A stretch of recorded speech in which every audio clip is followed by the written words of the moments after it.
The morning sun cast long shadows across Fort Hood, Texas, turning the rows of military vehicles into dark silhouettes against the amber light.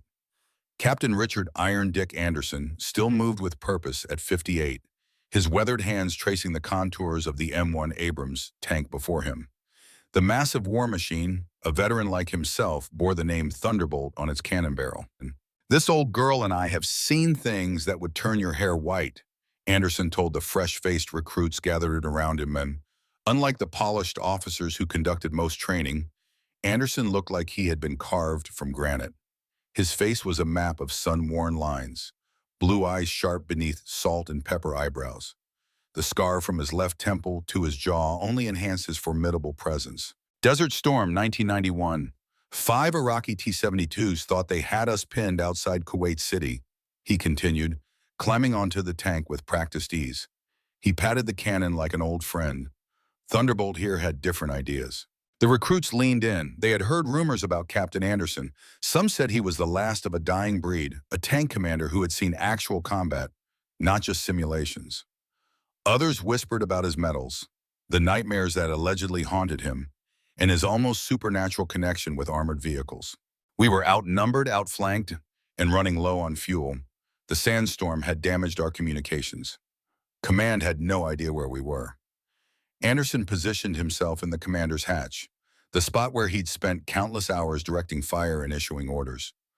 But we had one advantage they didn't. We knew how to hunt. For nearly an hour, Anderson walked the recruits through the engagement, explaining tactics, split-second decisions, in the ballet of destruction that unfolded across the desert. He spoke of armor penetration angles, the smell of cordite, and the strange calm that descends when training takes over. Throughout his story, he never glorified the killing or painted himself as a hero. Instead, he emphasized teamwork, training, and responsibility. 5 enemy tanks destroyed, no American casualties, he concluded, his voice dropping to a whisper that forced the recruits to strain to hear him. That's what proper training gets you. That's what I expect from each of you. As the recruits dispersed, Anderson remained atop Thunderbolt, his gaze distant. What he hadn't told them was how the faces of those Iraqi tank crews still visited him some nights. How the thunder of the cannon fire sometimes echoed in his dreams, morphing into the sound of his best friend's scream. Still giving them the Kuwait story? Anderson looked down to see Master Sergeant Lisa Chen, the base training coordinator, standing with her arms crossed, a knowing smile on her face. "It gets the point across," Anderson replied, climbing down with a grunt. His left knee, with its surgically reconstructed ligaments, always protested after standing too long. Besides, telling them about Fallujah would give them nightmares. "Speaking of nightmares," Chen said, her expression turning serious, "Peterson wants to see you. Says it's important." Anderson felt a familiar weight settle in his stomach.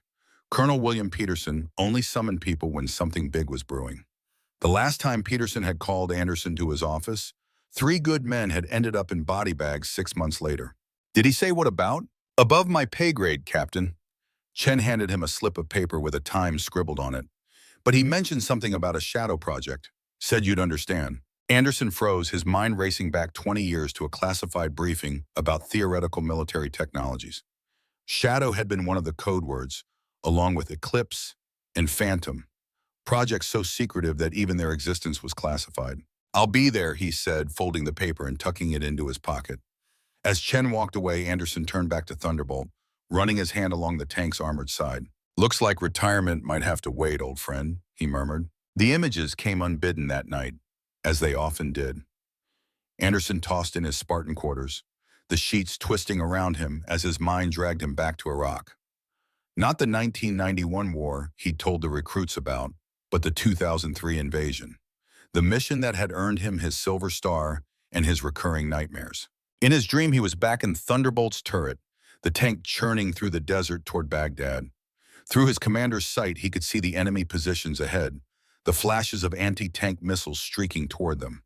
"Target 2 o'clock, T-72, he shouted to his crew. "Range 900 meters. Target identified." The voice of James "Jimmy" Martinez, his gunner, came through his headset. Jimmy, with his eagle eye and steady hands. Jimmy, who could thread a needle with a 120mm round. "Fire when ready. On the way!" The cannon roared, the entire tank shuddering with the recoil. Through his sight, Anderson watched the depleted uranium round streak across the distance and punch through the enemy tank's turret. A secondary explosion followed as the ammunition inside cooked off, turning the T-72 into a fireball. Good hit, good kill. Driver, advance, maintain formation. They pushed forward, engaging two more enemy tanks that appeared from behind a sand berm. This was what they had trained for. This was Anderson's element, the orchestrated violence of armored warfare. Then the dream changed, as it always did. They were approaching a suspected enemy position at night. Thermal imaging showed heat signatures consistent with armored vehicles. Anderson gave the order to engage. The first round from Thunderbolt revealed their mistake. Not enemy tanks, but civilian vehicles. Refugees fleeing the fighting. "Cease fire! Cease fire!" Anderson screamed into his mic. Too late. A secondary explosion ripped through the vehicle column. Later investigation would reveal an enemy ammunition truck hidden among the civilians, either as a deliberate human shield or simply caught in the same exodus. In the chaos that followed, an RPG struck Thunderbolt's flank.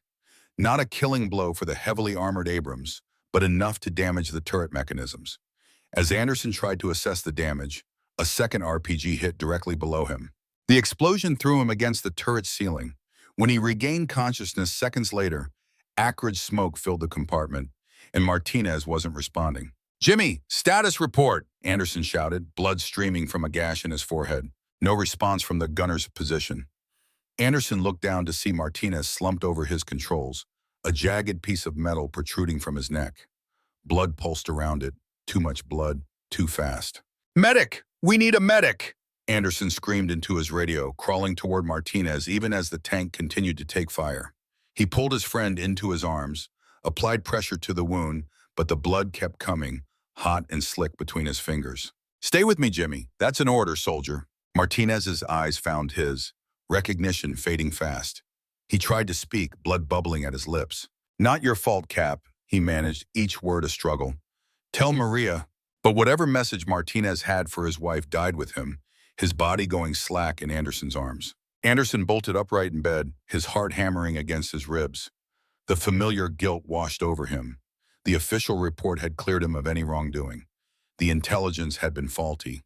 The RPG that killed Martinez had been fired by an enemy combatant using civilians as cover. None of that mattered in the dark hours of the night when Jimmy's eyes stared back at him from the shadows. Anderson swung his legs over the side of the bed and reached for the pill bottle on his nightstand.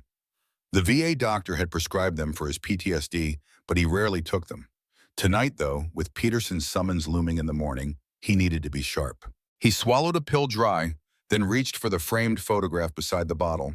5 men stood in front of Thunderbolt, arms around each other's shoulders, desert sun beating down on their grinning faces. Jimmy Martinez stood at the center, his characteristic wide smile beaming beneath his helmet. A week after the photo was taken, only 4 of them would return home. "I'm sorry, brother," Anderson whispered to the photograph. "I'm still trying to make it right." Colonel William Peterson's office reflected the man himself, Anderson thought, as he stood at attention before the massive oak desk. Organized, imposing, old school. At 62, Peterson was a living relic of a different era in the military. He had served in Vietnam as a young lieutenant, fought in Desert Storm as a captain, and commanded troops in Iraq and Afghanistan. "At ease, Dick," Peterson said, using the nickname that only those who had fought alongside Anderson were permitted to use. "Take a seat. Coffee?" "Yes, sir." Anderson settled into one of the leather chairs, accepting the offered mug. "Master Sergeant Chen mentioned something about a shadow project." Peterson nodded, his expression grave. He rose from his desk and walked to the window, pulling the blinds shut with a decisive snap. From his desk drawer, he retrieved a small electronic device about the size of a cigarette pack, which he placed on the table and activated. A faint hum filled the room. "Signal jammer," Peterson explained. "What I'm about to tell you doesn't exist. The project doesn't exist. This conversation never happened." Anderson felt his spine straighten involuntarily. In 30 years of military service, he had only been part of a handful of operations with this level of secrecy. "I understand, sir." Peterson slid a folder across the desk. Emblazoned on its cover was a single word: shadow armor. "The intelligence community has confirmed that our primary adversaries are developing a new generation of stealth technology," Peterson began, his voice low despite the jammer. "Not just for aircraft, but potentially for ground vehicles as well. One project in particular has us concerned. He opened the folder and pushed forward a blurry satellite image. Anderson recognized the shape immediately, a massive bomber with an unusual wing configuration. Their new stealth strategic bomber, Pentagon analysts are calling it Phantom. It represents a significant leap in their capabilities. Range estimated at over 7,000 miles. Potential to deliver conventional or nuclear payloads with minimal detection risk. Anderson studied the image, his tactical mind assessing the implications. So we're in another arms race. Exactly. Peterson nodded. But it's not just air power they're focusing on. We have credible intelligence suggesting they're attempting to adapt similar technology for armored vehicles. Tanks that can't be easily detected by thermal imaging or conventional radar. Anderson let out a low whistle. Stealth tanks? Is that even possible? That's what we need to find out. Peterson tapped the folder. Project Shadow Armor is our response. A classified DARPA initiative to develop our own stealth technology for ground vehicles, specifically our next-generation main battle tanks. The project has been in theoretical development for years, but recent intelligence has accelerated the timeline. Anderson flipped through the folder, scanning technical specifications and project goals. With all due respect, sir, why are you bringing this to me? I'm 6 months from retirement. My expertise is in field operations, not R&D. Peterson leaned forward, fixing Anderson with an intense stare. Because I need someone who understands tanks from the inside out. Someone who has commanded them in actual combat, not just simulations. Someone who can tell the difference between theoretical improvements and practical battlefield advantages. He paused, then added, and because you're the best tank commander I've ever known, Dick. Better than me. Better than anyone I served with in 3 wars. Anderson shifted uncomfortably. There are younger officers with more recent combat experience. Experience isn't just about years in service, Peterson countered.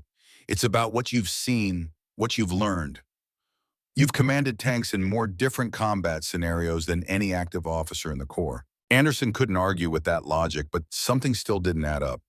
You could have sent for me through official channels. Why all the cloak and dagger routine? Peterson's expression darkened. Because there are powerful people who don't want this project to succeed. People who believe the age of the tank is over, that the future belongs to drones and cyber warfare. They've been trying to redirect the funding to their own pet projects. And you want me to help prove them wrong. I want you to ensure that if we're going to build the next generation of armored vehicles, they actually work. Peterson closed the folder. The team is assembling at White Sands Missile Range next week.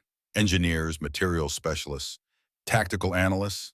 They need someone who can translate between the theoretical and the practical. Anderson sat back, his mind racing. 6 months from retirement, he had plans, vague as they were.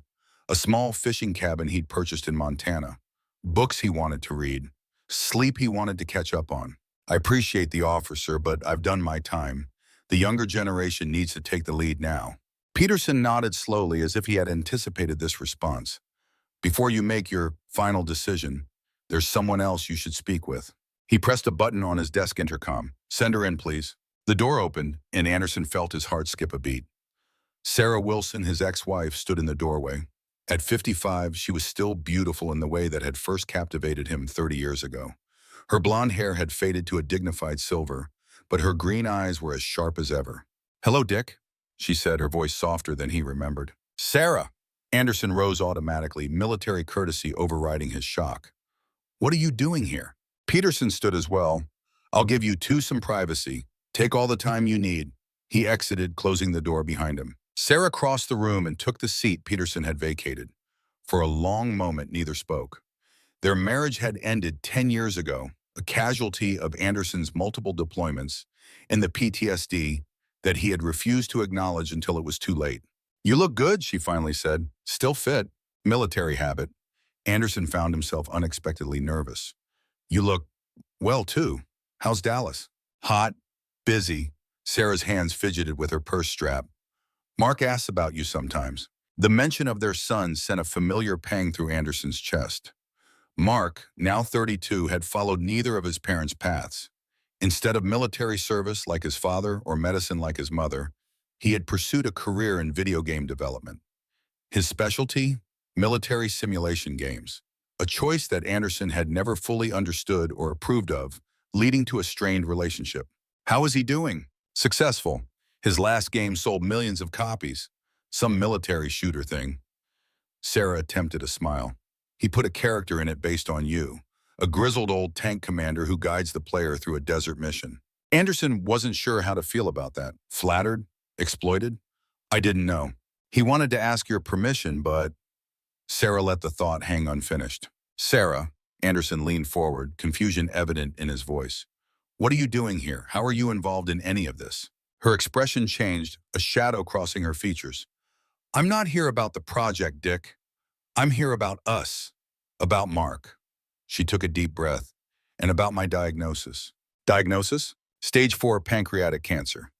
She delivered the words with the clinical detachment of the emergency room doctor she had been. Terminal, 6 months, maybe 8 with aggressive treatment. The words hit Anderson like a physical blow. Despite their divorce, Sarah had been a constant in his life for over 3 decades. The mother of his only child, his first love. My God, Sarah, I'm so sorry, he managed, reaching across the desk to take her hand. To his surprise, she didn't pull away. What can I do? Specialists, treatment options, anything. She shook her head, a sad smile tugging at her lips.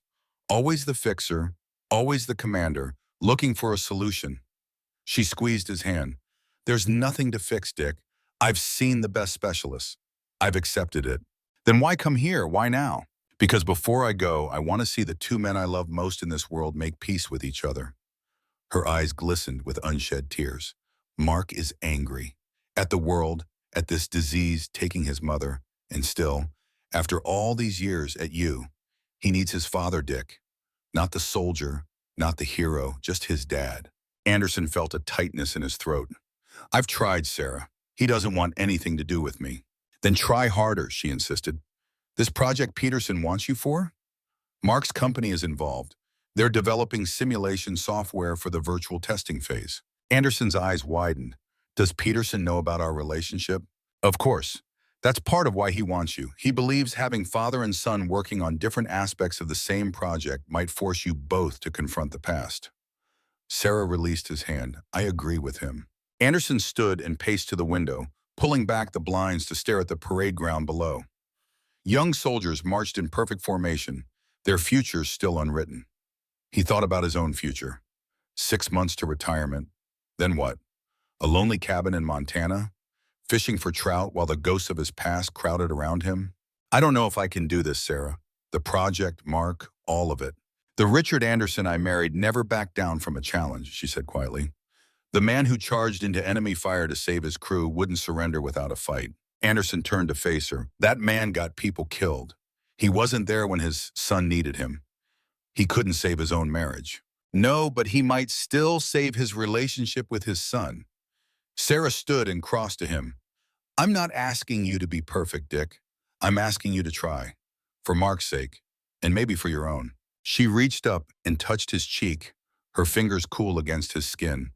Find a purpose beyond the uniform, before it's too late for both of you. Anderson covered her hand with his own, allowing himself a moment of connection that had been absent for too long. I'll talk to Peterson. No promises beyond that. That's all I ask. Sarah stepped back, composing herself. I should go. My flight back to Dallas leaves in 2 hours. Let me drive you to the airport, Anderson offered. Sarah shook her head. Peterson has arranged transportation. She moved to the door, then paused. One more thing, Dick. Mark doesn't know about my diagnosis. I wanted to tell you first, give you time to process it. I'm telling him next week. Anderson nodded, understanding the gift she was giving him. Time to prepare, to decide how to approach their son when the devastating news came. Thank you, Sarah, and I truly am sorry for everything. She smiled, a genuine smile that reminded him of their early years together. We had some good times too, soldier. Remember those as well. With that, she was gone. 3 days later, Anderson found himself back in Peterson's office, this time with a different purpose. The intervening time had given him opportunity to research Project Shadow Armor more thoroughly, to consider Sarah's revelation, and to make his decision. You're in then? Peterson asked, not bothering with preliminaries. Conditionally, Anderson replied, I want to select my own core team, people I trust, who have the right experience. Peterson frowned. The scientific team is already assembled. Top minds from MIT, Caltech, DARPA. I'm not talking about scientists, Anderson interrupted. I need practical military minds. Veterans who understand the reality of armored warfare, not just the theory, people who won't be intimidated by PhDs and can translate between the academic and the practical. Peterson considered this, then nodded. Who do you have in mind? Anderson produced a folder of his own and laid 4 personnel files on the desk. Frank Grizzly Thompson, master mechanic, spent 30 years maintaining and modifying every tank in the U.S. Horse and Arsenal, retired as Chief Warrant Officer 4, now teaches at the Armor School. If anyone can tell you whether a stealth modification will compromise vehicle performance, it's Grizzly. Peterson examined the file. He's 60, and still bench presses 350, Anderson countered. Age brings wisdom. Isn't that what you told me? Fair enough. Next. Dr. Eleanor Doc Rodriguez, former Army engineer, specializing in materials science, left the service as a major to pursue advanced research, currently working for a defense contractor developing next-generation vehicle armor. She's published papers on radar-absorbent materials. She also served in Iraq and understands combat conditions. Peterson nodded more enthusiastically. I know her work. Good choice. Continue. Mike Eagle-Eye Johnson, best tank gunner I ever served with, retired as a sergeant first class after 22 years, now works as a civilian contractor training gunners at Fort Benning, understands the relationship between visibility, target acquisition, and accuracy better than anyone. Anderson tapped the last file. And Tech Sergeant Rebecca Torres, Air Force, recently transitioned to civilian status after 15 years maintaining stealth aircraft, including B-2 bombers. If anyone understands the practical challenges of maintaining stealth technology in field conditions, it's her. Peterson leaned back, studying Anderson with newfound respect. You've put thought into this. It's what you're paying me for, sir. These people are all retired or civilian now. What makes you think they'll join a classified project that will disrupt their lives for months, possibly years? Anderson smiled for the first time since entering the office. Because I already asked them. Hypothetically, of course, they're in pending official approval. Peterson chuckled. Always the tactical thinker. He gathered the files. I'll make it happen. What are your other conditions? I want direct access to all intelligence about enemy stealth developments. No filtered reports, no sanitized briefings. I need to understand exactly what we're up against. Granted, within security parameters. And I want a clear understanding of the project timeline and objectives. Not just the official version, version, but the real deadlines. What are we actually trying to accomplish and by when? Peterson's expression turned serious. That's more complicated. Officially, we have 2 years to develop a proof of concept for stealth ground vehicles. Unofficially, intelligence suggests our adversaries may be further along than initially thought. The pressure from above is to show significant progress within 6 months. 6 months isn't realistic for a working prototype, Anderson objected. I know that and you know that, but the people controlling the purse strings want results they can show to congressional committees. They want to be able to say, we're not falling behind in the arms race. Politics, Anderson thought with disgust, always politics. One last condition, he said, complete operational autonomy for my team. We report findings as they are, not as someone wishes them to be. No pressure to sugarcoat problems or exaggerate progress. Peterson hesitated, then nodded. I can guarantee that from my end. Beyond that, he spread his hands in a gesture that acknowledged the realities of Washington politics. Anderson accepted this with a curt nod. When do we start? Monday. White Sands Missile Range. Everything you need will be there. Peterson extended his hand across the desk. Thank you, Dick. This is important work. Anderson shook the offered hand.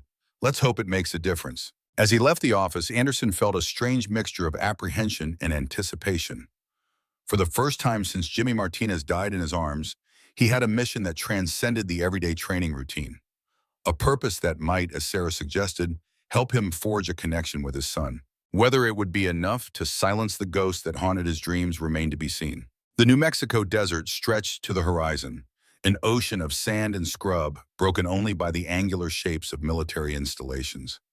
Anderson gazed out the helicopter window as they approached White Sands Missile Range, the birthplace of America's nuclear arsenal, and now, perhaps, of a new generation of warfare. The helicopter banked, revealing a cluster of buildings nestled against a rocky outcropping. Unlike the main base facilities, these structures appeared newer, with few windows and multiple satellite dishes. A high-security fence surrounded the compound, with armed guards visible at regular intervals. Project Shadow Armor, the corporal sitting across from him announced. They set up the facility last year, very hush-hush. Inside the main building, Anderson was led through a maze of corridors to a set of double doors marked simply Briefing Room A. About 20 people occupied the front rows, engaged in quiet conversation. At the front, a large screen displayed the Shadow Armor project logo, an abstract design suggesting a tank silhouette with wave patterns surrounding it. "Captain Anderson," a voice called from the front row. Frank Thompson, grisly to his friends, rose to his feet. The burly former warrant officer's beard had more gray than Anderson remembered, but his handshake was still firm enough to crush a less prepared man's fingers. "Good to see you, Grizzly," Anderson said with genuine warmth. "How was your flight?" "Military transport. What do you think?" Thompson grimaced. "My back's filing for divorce from my ass." A laugh from nearby drew Anderson's attention to Eleanor Rodriguez, who approached with her hand extended. "Captain, thank you for thinking of me for this project." "Dr. Rodriguez," Anderson greeted her, noting that she looked much the same as when they had last worked together 5 years ago on an armor testing project. Her dark hair was now streaked with silver at the temples, but her intensity remained unchanged. "I needed someone who could translate scientific jargon into language soldiers can understand." "I'll do my best," she promised.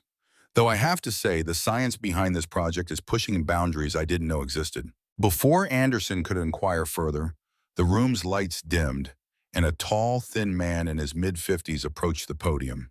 He wore a rumpled dress shirt and khakis, with wire-rimmed glasses perched on his nose.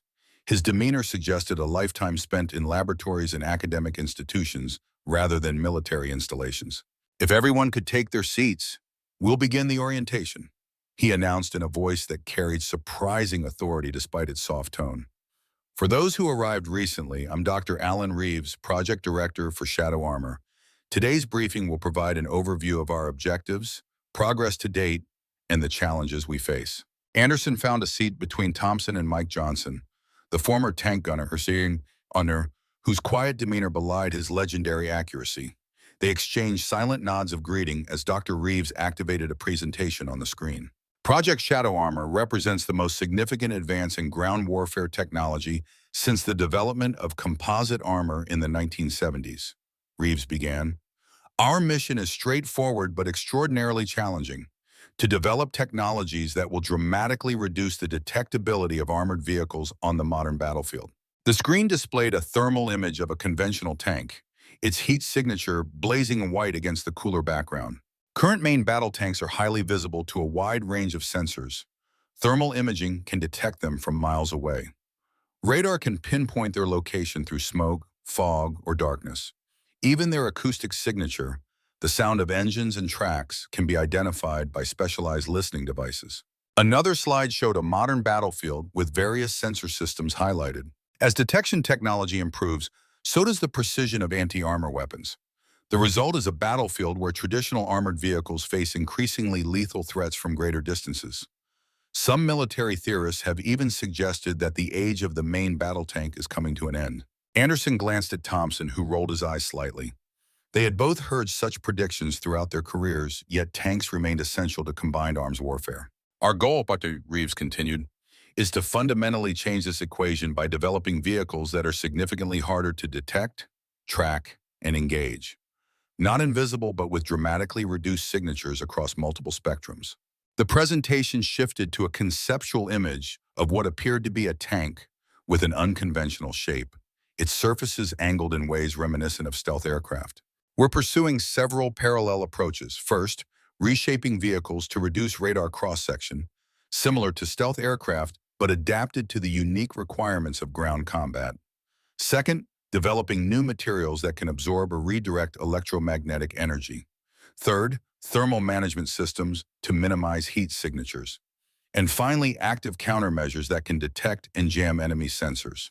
For the next 45 minutes, Reeves detailed each approach, the progress made, and the obstacles encountered. Anderson listened intently, mentally translating the scientific explanations into battlefield implications. Some concepts seemed promising, others impractical for vehicles that had to operate in the harsh conditions of ground combat. "Our most significant achievement to date," Reeves said, his voice taking on a note of pride, is the Ghost Rider prototype. The screen displayed a photograph of what appeared to be a modified M1 Abrams tank with unusual geometric panels attached to its surfaces in a completely redesigned turret. Ghost Rider incorporates our first-generation stealth technologies. Initial testing shows a 30% reduction in radar cross-section and a 20% reduction in thermal signature. Not revolutionary, but a proof of concept that our approaches have merit. Anderson leaned forward, studying the image with a professional eye. The modifications would affect mobility, maintenance access, and crew visibility. Whether the stealth advantages outweighed these compromises remained to be seen. Tomorrow, Reeves concluded, you'll have the opportunity to examine Ghost Rider firsthand and provide feedback from your various areas of expertise, Captain Anderson. Anderson straightened as Reeves addressed him directly. Colonel Peterson speaks highly of your practical experience. I look forward to hearing your assessment of our work from a commander's perspective. Now, are there any questions before we adjourn? Anderson raised his hand. Dr. Reeves, your presentation focused on technological approaches. I'd like to understand more about the threat assessment driving this project. What specifically are we responding to? Reeves hesitated, glancing toward a stern-faced woman in a dark suit seated at the back of the room. After receiving a subtle nod, he replied, That's a fair question, Captain. The full intelligence briefing is scheduled for tomorrow, but I can tell you that we've received credible information about similar stealth vehicle programs being pursued by potential adversaries. The details are classified, but the threat is real and advancing rapidly. The woman in the suit stood. I'm Claire Dawson, Defense Intelligence Agency. I'll be conducting the threat assessment briefing at 0800 tomorrow. Your security clearances have been verified, but certain details will remain compartmentalized on a need-to-know basis. Anderson nodded his understanding while making a mental note to press for more complete information. If he was to effectively evaluate the project's approaches, he needed to understand exactly what they were up against. As the briefing concluded and the lights came up, Anderson remained in his seat, absorbing what he had learned. The technological challenges were immense, but the potential strategic advantage was equally significant. If successful, Project Shadow Armor could redefine armored warfare for the coming decades. Thoughts? Thompson asked quietly. Too early to tell, Anderson replied. Need to see the hardware, understand the practical limitations. But if it works as advertised, big if, Thompson grunted. Stealth aircraft operate in a relatively controlled environment. Tanks operate in mud, dust, urban rubble. Maintaining delicate stealth coatings in those conditions will be a nightmare. That's why we're here, Anderson reminded him, to identify the practical problems before they spend billions developing something that falls apart in the field. The night had fallen by the time Anderson completed his initial tour of the facility and returned to his assigned quarters. The Spartan room contained the basics: a bed, desk, small bathroom, and a secure computer terminal. Military efficiency at its finest. He sat on the edge of the bed, phone in hand, staring at the contact entry for Mark Anderson. His finger hovered over the call button. What would he say? How would he explain his sudden involvement in a project connected to his son's company? Would Mark even take his call? The familiar paralysis of their broken relationship settled over him.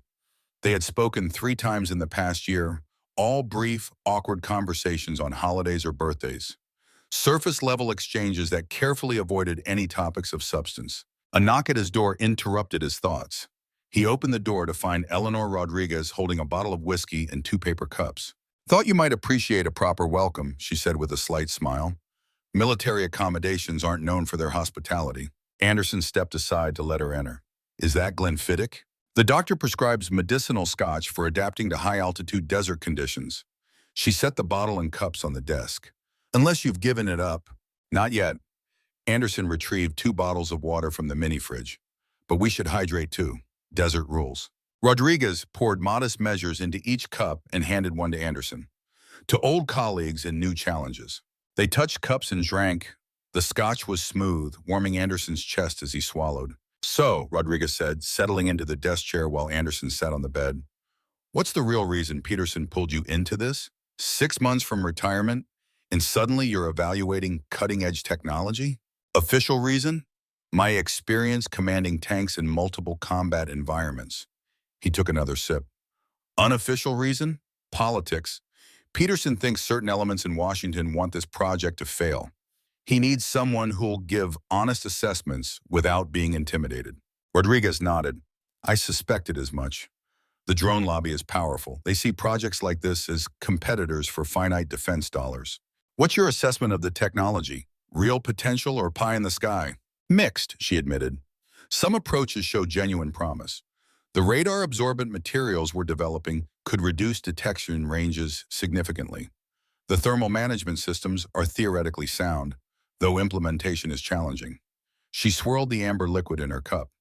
But there are fundamental physical limitations we can't overcome. A 70-ton vehicle will always create ground pressure, vibration, and some heat signature. We can reduce these signatures, but not eliminate them. Reduction might be enough, Anderson noted. If we can cut detection ranges by half, that changes tactical equations dramatically. True, Rodriguez conceded. But at what cost? The modifications add weight, reduce mobility, complicate maintenance, and consume power. The question isn't just, can we do it? But should we do it? Is the trade-off worth it? That's why we're here, to answer that question. Rodriguez studied him over the rim of her cup. And are you approaching this with an open mind, Captain? You've spent your career commanding conventional tanks. Some might say you have a vested interest in preserving the status quo. Anderson considered this. I have a vested interest in keeping tank crews alive. If stealth technology achieves that better than conventional approaches, I'm all for it. But if it creates more problems than it solves, I'll say so. Fair enough. She poured them each another small measure. There's something else you should know. The timeline Reeves presented is optimistic. The project is under immense pressure to show results quickly. Some of the technologies need years of development, but we're being pushed to compress that into months. Political pressure? Partly, but also genuine concern about falling behind our adversaries. Intelligence suggests they're making rapid progress on their own stealth vehicle program. Anderson frowned. How reliable is that intelligence? I've seen too many programs accelerated based on overestimated threats. That's above my clearance level, Rodriguez replied. But I've heard rumors that our satellite imagery captured something unusual during recent military exercises. Something that didn't appear on radar but was visible optically. A chill ran down Anderson's spine that had nothing to do with the air conditioning. The technological balance that had defined armored warfare for decades could be shifting beneath their feet. Tomorrow's intelligence briefing should clarify things, he said, finishing his scotch. Either way, we need to ensure that any technology we develop actually works in real-world conditions, not just laboratory tests. Rodriguez nodded, recapping the bottle. On that, we completely agree. She stood to leave. Get some sleep, Captain. Tomorrow will be a long day. After she departed, Anderson returned to thoughts of his son. Somewhere in this complex web of military technology and geopolitical competition was Mark, developing simulations that would help evaluate the very systems Anderson was assessing. The personal and professional were about to collide in ways he couldn't fully predict. As he drifted towards sleep, his mind conjured images of phantom tanks moving unseen across battlefields, with American forces blind to the approaching threat. Then the image shifted and he saw Jimmy Martinez again, blood pooling around him in Thunderbolt's turret, his eyes asking the question that had haunted Anderson for years. Could you have saved me if you'd known what was coming? Sleep, when it finally came, was anything but restful. The Ghost Rider prototype dominated the testing hangar, its angular surfaces and modified silhouette, unlike any tank Anderson had ever commanded. Morning sunlight filtered through the high windows, casting dramatic shadows across the experimental vehicle's stealth panels. Despite its radical appearance, Anderson could still recognize the M1 Abrams chassis beneath the modifications, like an old friend in an unfamiliar disguise. Ready to see what she can do, Captain? DeReeves appeared beside Anderson, clutching a tablet computer and looking considerably more energetic than he had during yesterday's briefing. The scientist's enthusiasm was palpable, the eagerness of a man about to show off years of theoretical work made manifest in steel and composite materials. Always ready to see a tank in action, Anderson replied, though his tone carried a note of professional skepticism. 30 years commanding armored vehicles had taught him that impressive appearances meant nothing compared to battlefield performance. What's the test protocol? We'll start with basic mobility tests, Reeves explained, gesturing toward a course visible through the hangar's massive doors. Then progress to sensor evasion trials against various detection systems. Radar, infrared, acoustic. We've set up a simulated battlefield with the latest generation of targeting systems. And who's driving? We have a test operator, but I'd welcome your assessment from the commander's position if you're willing. Reeves glanced hopefully at Anderson. There's no substitute for experienced eyes. Anderson nodded, already mentally preparing for the assessment. I'll need a full briefing on the modified systems first. Don't want to push the wrong button and blow up your prototype. Of course, Sergeant Willis will get you suited up while I arrange the systems orientation. 20 minutes later, Anderson climbed aboard Ghost Rider, now dressed in the standard tanker's overalls. The familiar routine of mounting a tank triggered muscle memory from countless deployments, though the modified access points and reconfigured hatches required conscious adjustment. Inside the commander's station, the differences became more pronounced. Traditional optical systems had been largely replaced with digital displays showing feeds from external cameras. The standard communications setup had been supplemented with an electronic warfare suite designed to detect and jam enemy sensors. A young lieutenant with a clipboard approached, introducing herself as the systems orientation officer. Captain Anderson, I'll be walking you through the modifications. We've maintained the basic Abrams control architecture where possible, but there are several critical differences you'll need to understand. For the next half hour, Anderson received a crash course in Ghost Rider systems. Most significant was the thermal management suite, which actively cooled the tank's exterior surfaces while channeling engine heat through a complex system of baffles and cooling elements before releasing it via multiple small exhaust ports rather than the traditional single point. The system requires a 7-minute warm-up sequence, the lieutenant explained, during which the stealth features are only partially effective. 7 minutes is an eternity in combat, Anderson observed, his mind immediately calculating the tactical implications. An enemy with air superiority or forward reconnaissance could locate and engage the vehicle before it's fully operational. The lieutenant nodded, making a note on her clipboard. That's been flagged as a priority development issue for the next iteration. By the time Anderson had completed the orientation, the rest of his team had arrived. Thompson was deep in conversation with the chief engineer, likely discussing the power management systems.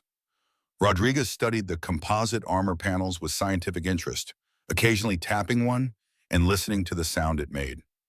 Johnson familiarized himself with the modified fire control systems, his experienced gunner's eyes evaluating the changes with professional scrutiny. All aboard, Anderson called to his team. Time to see if this thing can actually fight. The test began with basic mobility trials. Despite adding nearly 4 tons of stealth modifications, Ghost Rider retained much of the Abrams' legendary speed and maneuverability. The test driver, a sergeant with thousands of hours in conventional tanks, pushed the vehicle through a series of increasingly demanding maneuvers, from simple traverses to obstacle navigation. From his commander's position, Anderson evaluated not just the raw performance metrics, but the practical implications for combat operations. The reduced visibility from the modified vision blocks concerned him, forcing greater reliance on the digital displays. When the driver deliberately splashed through a water obstacle, several camera feeds momentarily glitched, creating dangerous blind spots. Note significant situational awareness degradation during water operations, Anderson spoke into his recording device. Critical safety issue for real-world deployment. The mobility phase concluded, and Ghost Rider moved to the sensor evasion testing area. Here, the prototype would face a gauntlet of detection systems similar to those deployed by potential adversaries. Radar, thermal imaging, acoustic detection, all arrayed to test the effectiveness of the stealth modifications. This is where we'll see if all that extra weight is worth it, Thompson commented over the intercom. The first test against conventional radar yielded promising results. Ghost Rider's radar cross-section had indeed been significantly reduced, showing up as a much smaller target than a standard Abrams.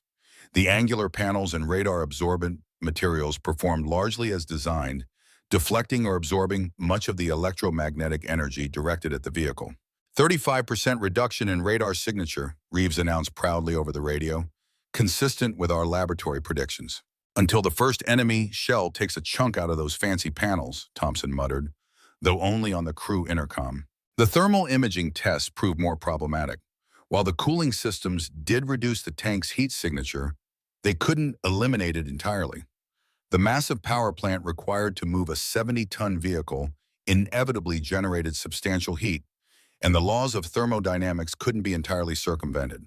22% reduction in thermal signature, Reeves reported, his tone slightly less enthusiastic, somewhat below our target metrics. Anderson studied the thermal imaging display showing Ghost Rider from an observer position. The tank was indeed cooler than a standard Abrams would appear, but still clearly visible to modern thermal sights, particularly from certain angles where the cooling system was less effective. Dr. Reeves, Anderson called over the radio, let's run a dynamic test. Full acceleration followed by a sharp turn and main gun firing sequence. Reeves hesitated.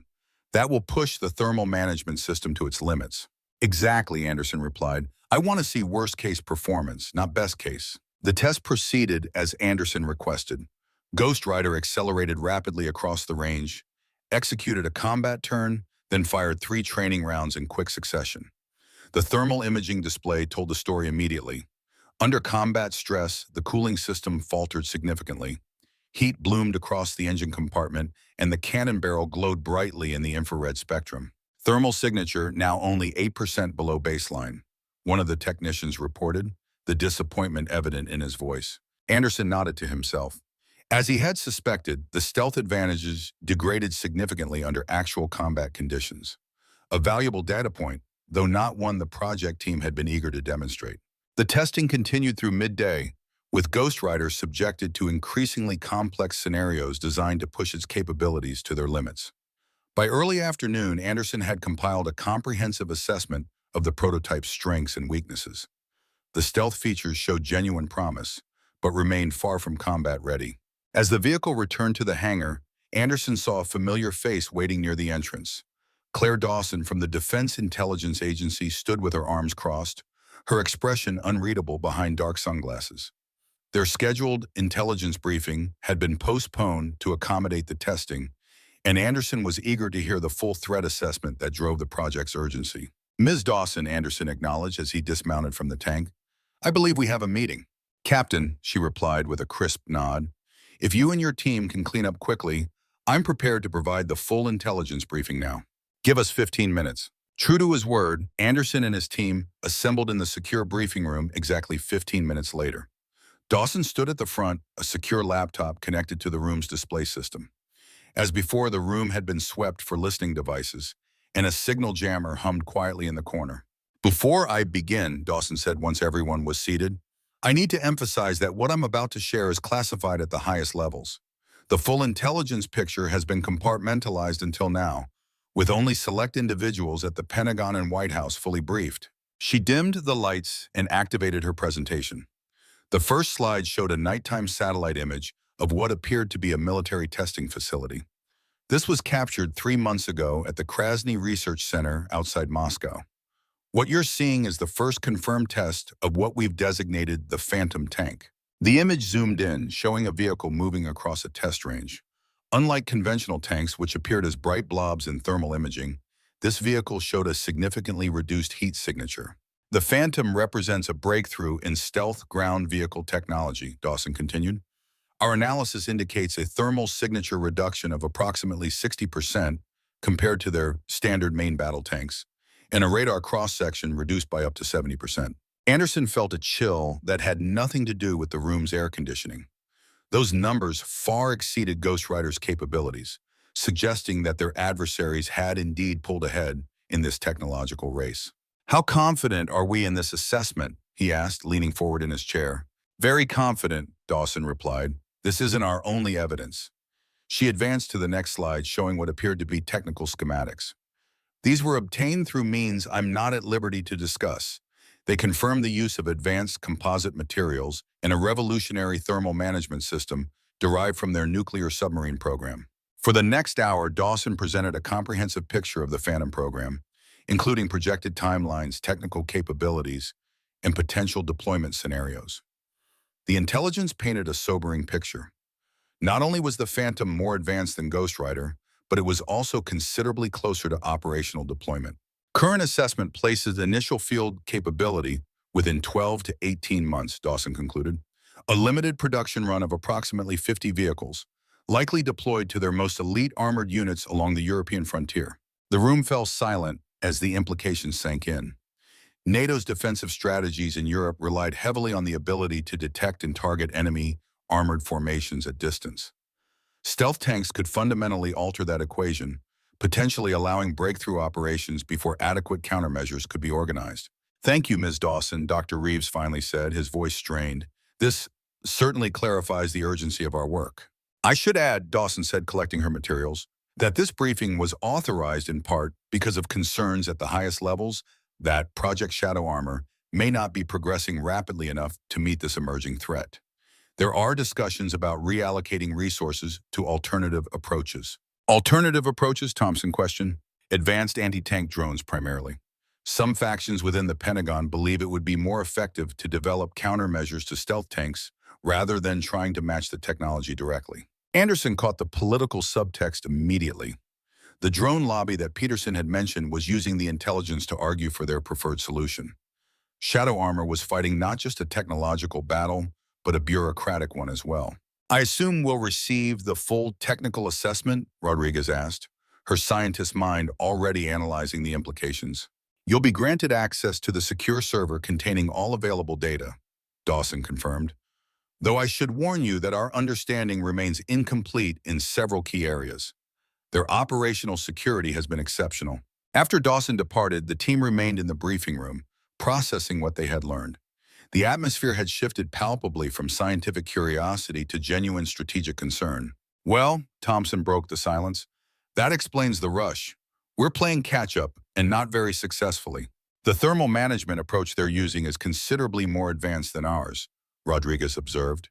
We've been focusing on surface cooling, but they appear to have developed a system that actually recycles thermal energy back into the power plant.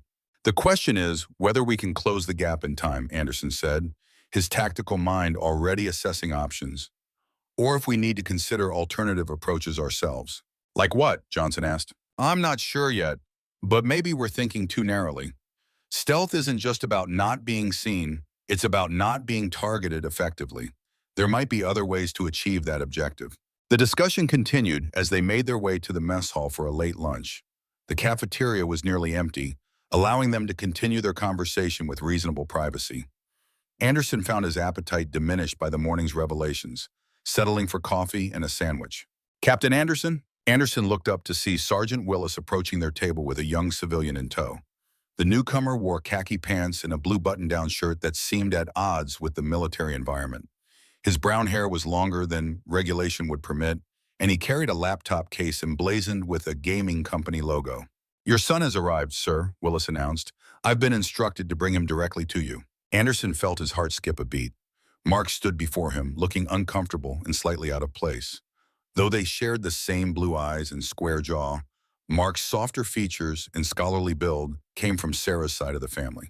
Mark, Anderson said, rising to his feet, I didn't realize you were coming today.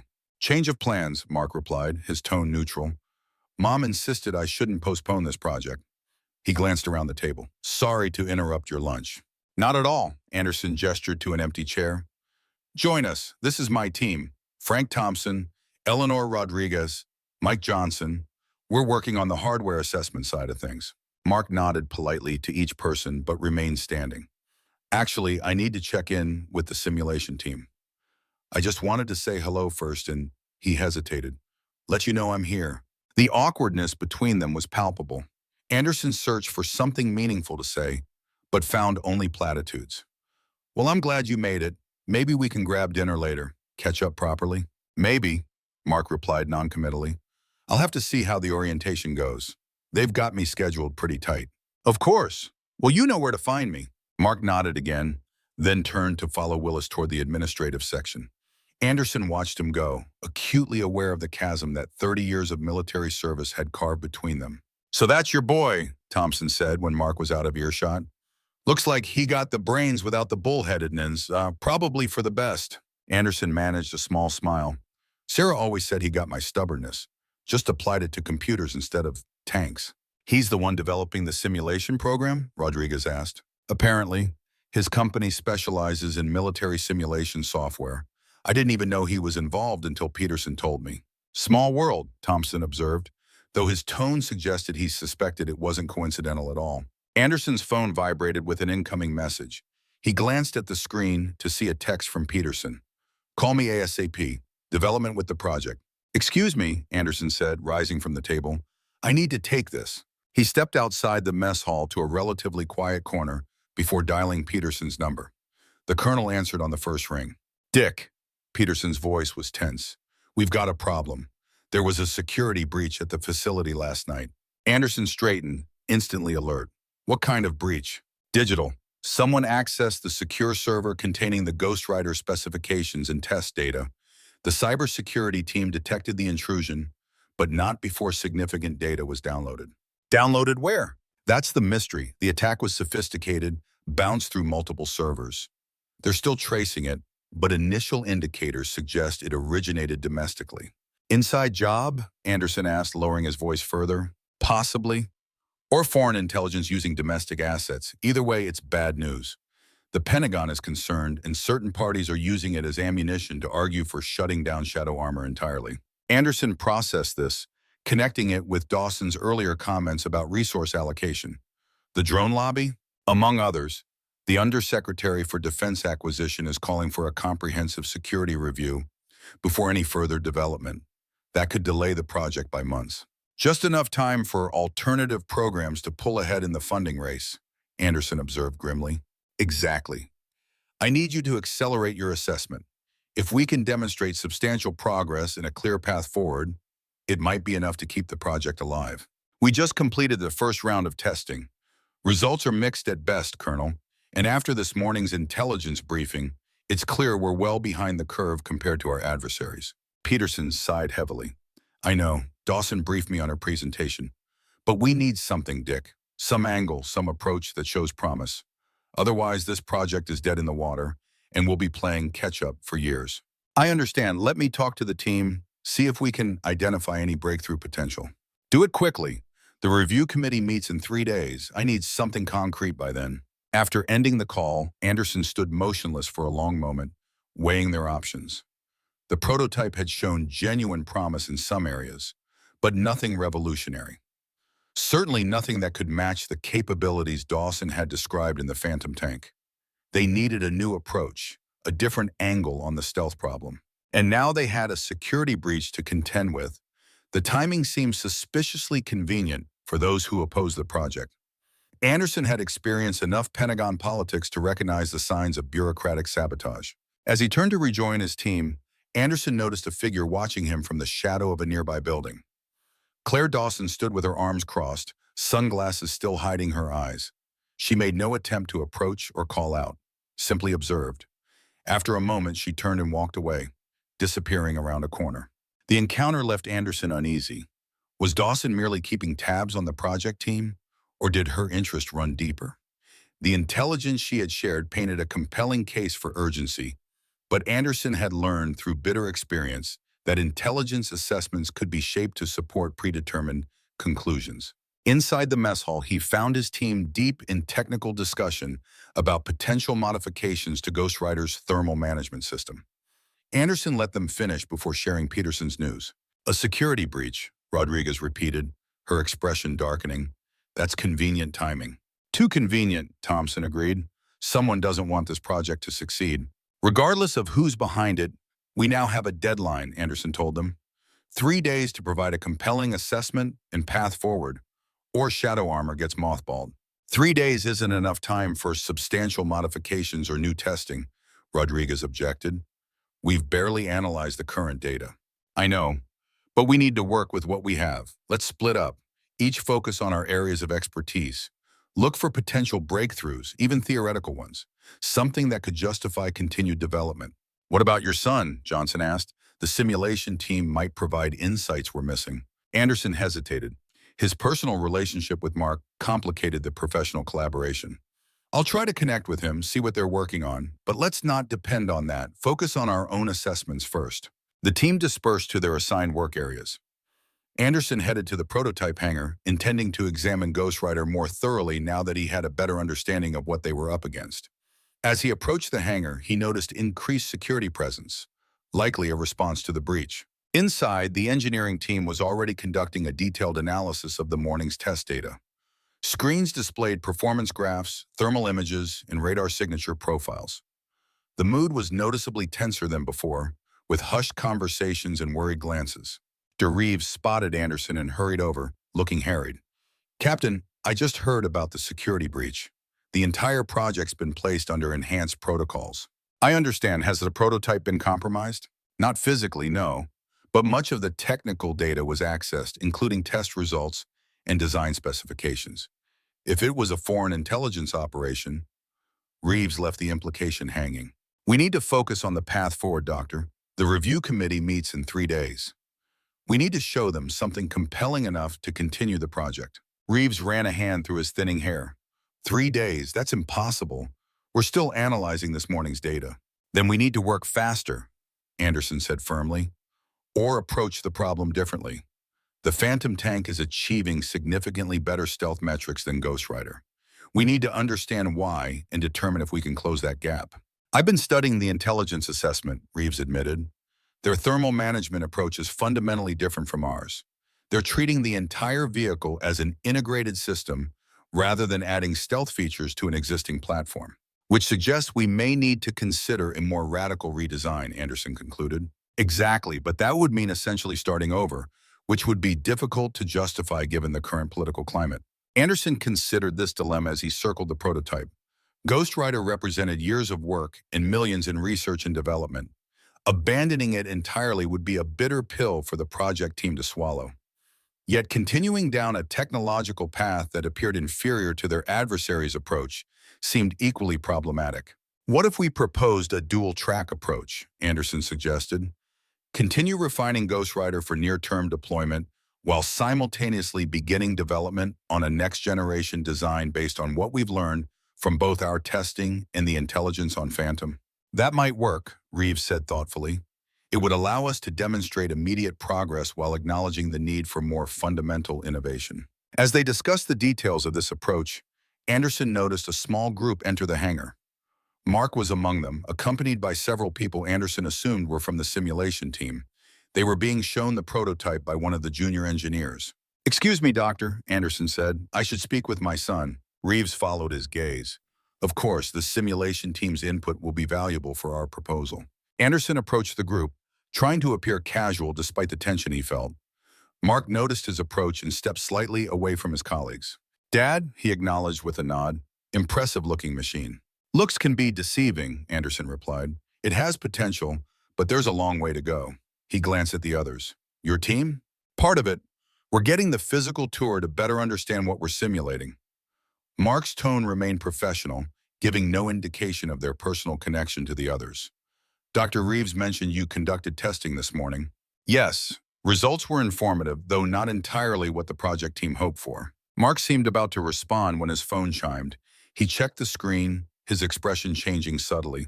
"Excuse me, I need to take this. It's Mom." Anderson felt a pang of concern. "Everything okay?" "I don't know. She's supposed to be resting after her first treatment." Mark stepped away, putting the phone to his ear. Anderson wanted to follow, to hear how Sarah was doing, but respected Mark's privacy. Instead, he introduced himself to the simulation team members, discussing their role in the project. They explained their work developing virtual testing environments that could predict Ghost Rider's performance in various combat scenarios without the expense and logistics of physical testing. "The data from today's tests will be crucial for calibrating our models," one of them explained. "We can then run thousands of simulations to identify optimal configurations and tactics." "That could be invaluable for our review presentation," Anderson noted. "How quickly can you generate results?" "Depends on the complexity of the scenarios. Basic simulations can run overnight. More detailed battlefield interactions might take longer." Anderson was about to inquire further when Mark returned, his face noticeably paler than before. "Everything all right?" Anderson asked quietly. Mark shook his head slightly. "She's back into the hospital. Complications from the treatment. They're running tests." His voice remained steady, but Anderson recognized the controlled tension he himself had often employed in crisis situations. "Do you need to go to her?" "She says no. Claims it's just precautionary." Mark pocketed his phone. "But I should finish up here quickly. I want to call her doctor directly." Anderson nodded, understanding completely. "Of course. Let me know if there's anything I can do." Thanks. Mark hesitated, then added, I'll keep you updated. It was a small gesture, but significant given the state of their relationship. Anderson felt a mixture of gratitude for the inclusion and helplessness regarding Sarah's condition. I appreciate that, he replied simply. Mark rejoined his team, maintaining his professional demeanor despite the concerning news. Anderson watched him for a moment, recognizing the compartmentalization technique he himself had employed countless times during deployments. Focus on the mission, process the emotions later. Like father, like son, despite their differences. The rest of the afternoon passed in a blur of technical meetings and preliminary analysis. By evening, Anderson had a clearer picture of Ghost Rider's capabilities and limitations, but still no breakthrough insight that would guarantee the project's survival. The dual-track approach seemed their best option, though it would require careful presentation to avoid appearing as an admission of failure. As darkness fell over White Sands, Anderson found himself once again in his Spartan quarters, reviewing test data on a secure tablet. His eyes burned from hours of screen time, and his left knee ached from the day's activities. Age was catching up with him, despite his efforts to maintain his physical condition. A knock at his door broke his concentration. He set aside the tablet and opened the door to find Eleanor Rodriguez, this time without the scotch but looking equally serious. We need to talk, she said without preamble. May I come in? Anderson stepped aside to admit her, closing the door behind her. What's wrong? I've been analyzing the data from the Phantom Intelligence Assessment, Rodriguez explained, taking a seat at the small desk. Something doesn't add up. What do you mean? The thermal management system they're describing shouldn't be possible with current technology. The energy requirements would be enormous, far beyond what a tank power plant could generate. Anderson frowned, recalling the impressive metrics Dawson had presented. You think the intelligence is faulty? Not necessarily faulty, possibly exaggerated or misinterpreted. Rodriguez leaned forward. I think we need to be cautious about making radical changes to our approach based solely on this assessment. You're suggesting we stick with the current design track despite the apparent gap in capabilities. I'm suggesting we need more confidence in the intelligence before we abandon years of work.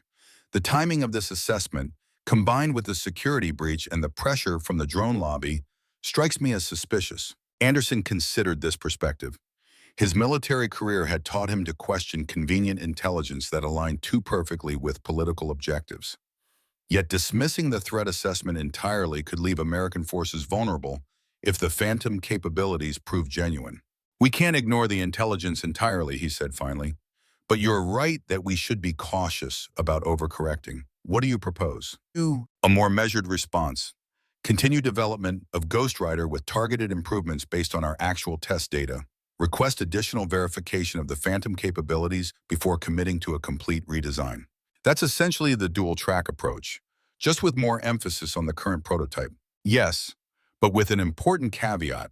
We explicitly acknowledge the uncertainties in the intelligence assessment rather than accepting it as established fact. Anderson nodded slowly. That makes sense, but it might be a hard sell to the review committee. They'll want certainty, clear direction. Sometimes the most honest assessment is acknowledging what we don't know, Rodriguez pointed out. False certainty is more dangerous than acknowledged uncertainty. Their conversation was interrupted by another knock at the door. This time it was Mark who stood in the hallway, looking exhausted. Mark, Anderson said, surprised. Come in, Dr. Rodriguez and I were just discussing the project. I can come back later, Mark offered, noticing they were in the middle of something. No, please join us, Rodriguez said, standing. Your simulation perspective would be valuable, and I should get back to my analysis anyway. After Rodriguez departed, Mark took the vacated chair, rubbing his eyes tiredly. Long day. Very, Anderson agreed. How's your mother? Any update? They're keeping her overnight for observation.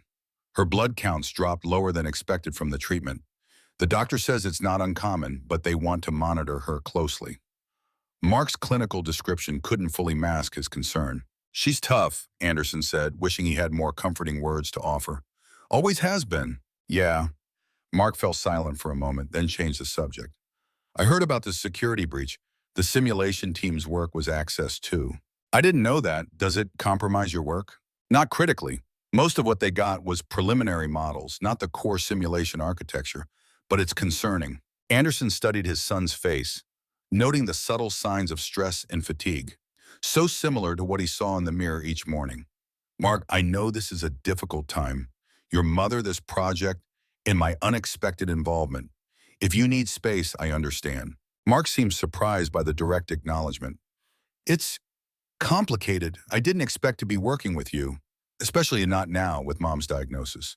He hesitated, then added, but maybe it's for the best. She wanted us to try to reconnect. This at least gives us a context. Professional context is easier than personal sometimes, Anderson acknowledged. Less emotional baggage to navigate. Exactly. Mark looked slightly relieved at being understood. So maybe we focus on the work for now. See where that leads. I'd like that. Anderson gestured to the tablet on the bed. Actually, your timing is perfect. I could use your perspective on something.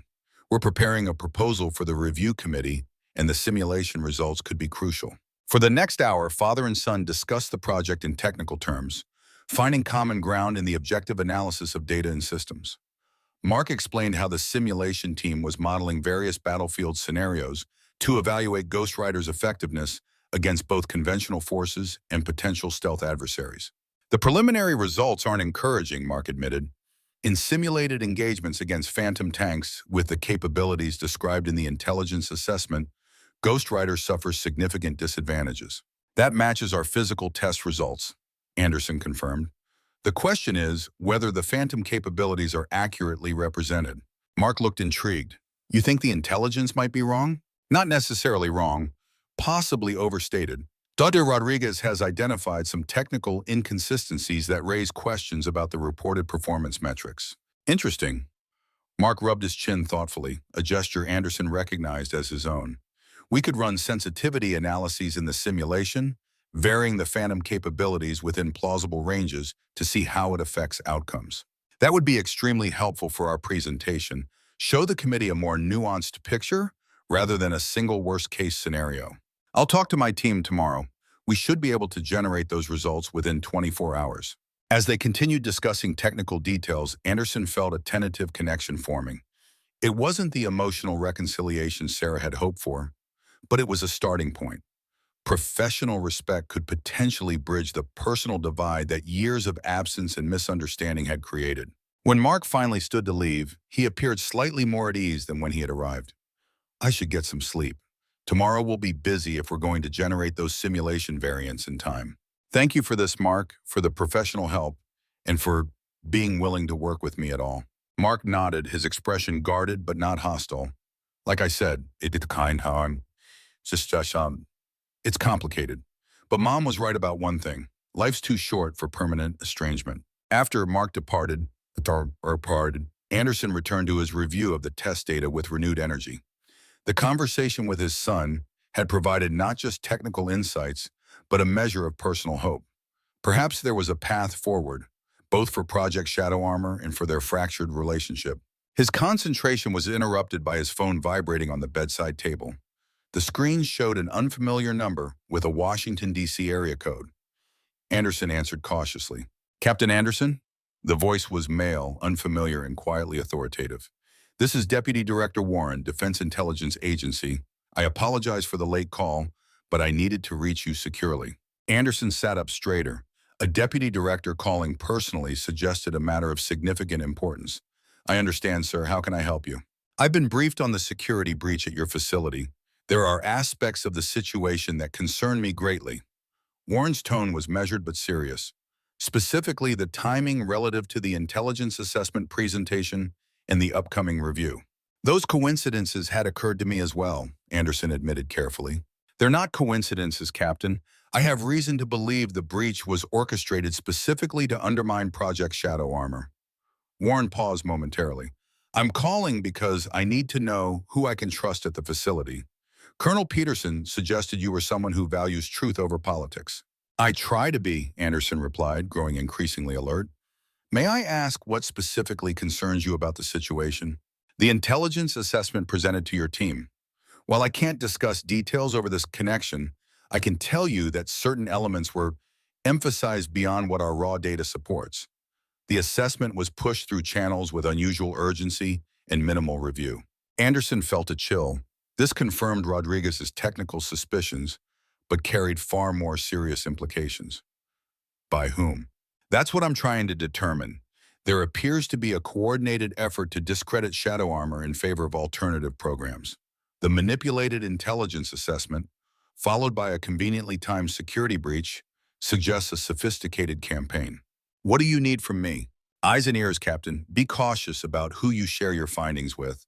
Document everything meticulously. And if you observe anything unusual, particularly regarding Ms. Dawson or communications between project personnel and outside entities, I need to know immediately. Ms. Dawson is involved? Anderson asked, recalling her watching him earlier. I'm not making accusations, Warren said carefully, but she pushed the Phantom assessment through unusually restricted channels.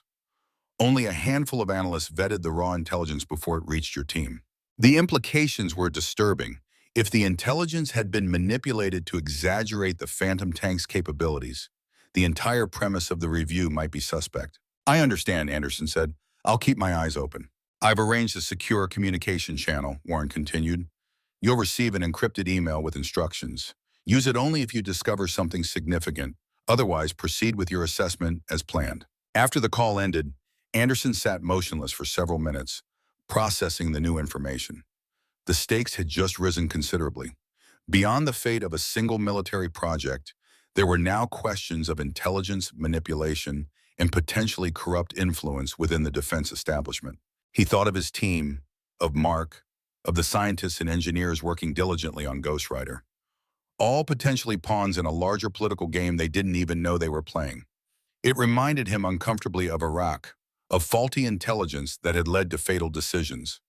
Jimmy Martinez's face flashed in his memory, bloodied and dying in the turret of Thunderbolt. Anderson moved to the window, staring out at the desert night. Somewhere out there, security patrols guarded the perimeter of the facility, watchful for external threats. But the real danger, it seemed, might already be inside. The enemy wasn't just technological competition from foreign adversaries, but corruption within their own system. With grim determination, Anderson returned to his analysis of the test data. The review committee would still meet in 3 days, manipulated intelligence or not. They needed a compelling case for shadow armor, one based on honest assessment rather than political maneuvering. And beyond that, Anderson now had another mission: identify whoever was undermining the project from within.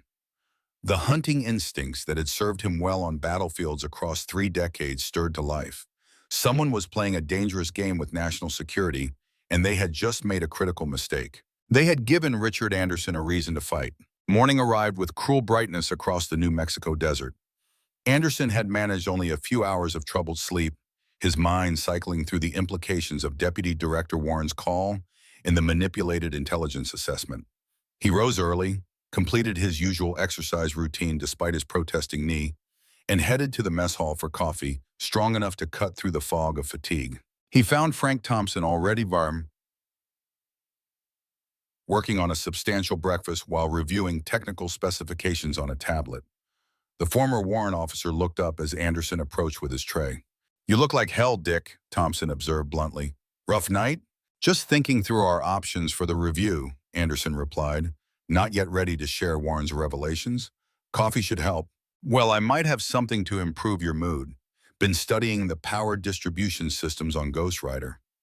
There's a modification we could implement that might significantly improve the thermal management efficiency without a complete redesign." Anderson leaned forward with interest. "What kind of modification?" "Essentially a hybrid approach. Instead of trying to cool the entire vehicle equally, we prioritize the most thermally significant areas and accept limited visibility for the others. Combined with a more aggressive heat recycling system for the power plant, we might get another 15 to 20% reduction in thermal signature. Without compromising mobility or combat effectiveness, there'd be some trade-offs, but nothing fatal to the core mission. The beauty is we could implement it on the existing prototype within a week. Show real progress rather than just theoretical potential." Anderson nodded thoughtfully. This aligned well with the measured approach Rodriguez had advocated, focusing on practical improvements rather than a radical redesign. "Draft up the specifics. We'll incorporate it into our presentation." As they discussed the technical details, Anderson noticed Claire Dawson enter the mess hall. She collected a cup of coffee and a muffin before taking a seat alone at a corner table. Her attention appeared focused on her phone, but Anderson suspected she was monitoring the room. Remembering Warren's warning, he made a mental note of her presence without drawing attention to his observation. His phone vibrated with a text from Mark. Simulation variations running, initial results by noon, mom stable, being released today. Anderson felt a surge of relief regarding Sarah, coupled with appreciation for Mark's initiative on the simulations. He sent a quick reply. Good news on both fronts. Let's meet after lunch to review results. The morning passed in a flurry of activity as the team prepared their assessment for the review committee. Rodriguez developed a detailed analysis of the technical inconsistencies in the Phantom Intelligence, carefully framed as areas requiring further verification rather than direct challenges to the assessment's validity. Johnson compiled a comprehensive evaluation of Ghost Rider's weapon systems performance, identifying areas where stealth modifications had compromised combat effectiveness and proposing targeted solutions. By midday, they had assembled in a conference room to integrate their findings. Anderson stood at the whiteboard, mapping out the structure of their presentation, when Dr. Reeves entered looking distinctly uncomfortable. Captain Anderson, he said, his voice tight, there's been a development. The review committee has been moved up. They'll be here tomorrow morning. Anderson turned sharply. Tomorrow? That's a full day earlier than scheduled. I just received the notification. Apparently, the security breach has accelerated the timeline. They're concerned about potential compromise of the entire program. The timing was suspicious. Just as they were making progress on a coherent response, the deadline suddenly advanced. Anderson exchanged glances with Rodriguez, who raised an eyebrow slightly, clearly sharing his skepticism. We'll have to work through the night, Anderson decided. Dr. Reeves, can you arrange for the prototype to be ready for a demonstration tomorrow? Yes, though it means pulling the engineering team from their analysis work. Do it. The committee needs to see Ghost Rider in action, not just hear about it in a briefing room.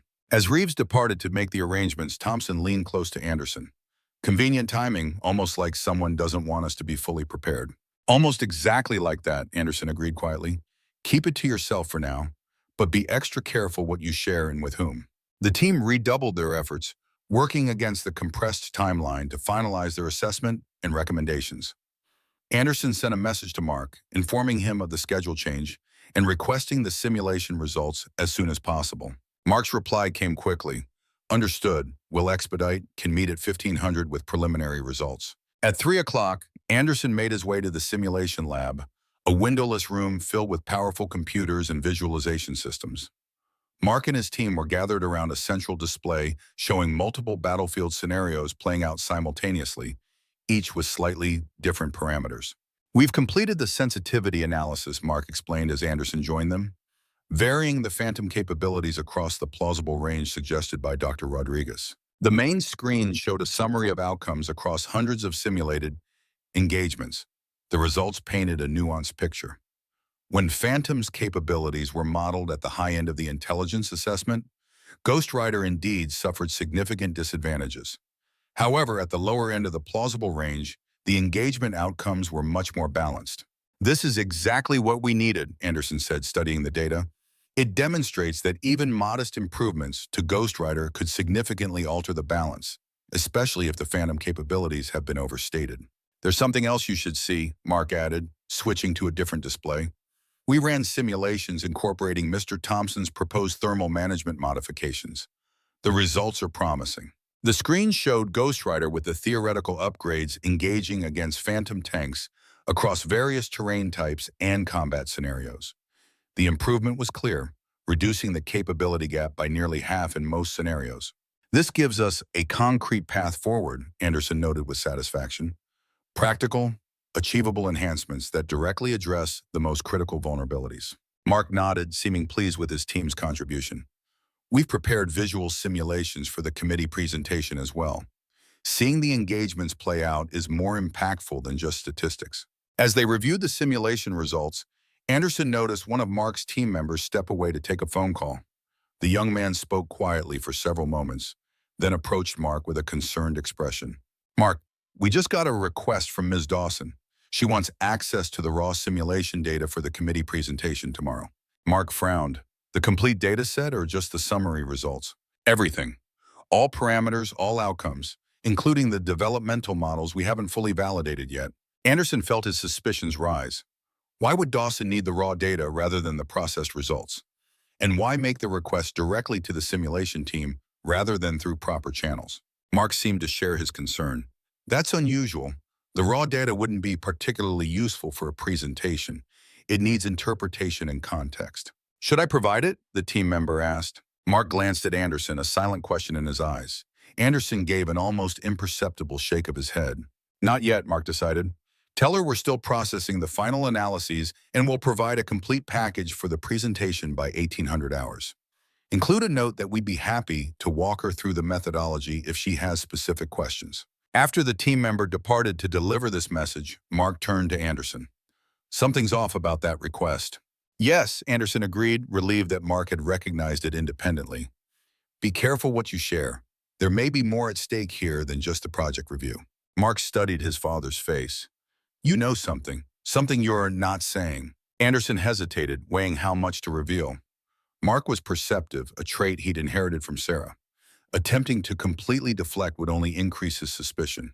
I have concerns about the objectivity of certain aspects of this review, he admitted carefully. Nothing I can substantiate yet, but it would be prudent to be thorough in documenting everything and cautious about sharing preliminary data that could be misinterpreted.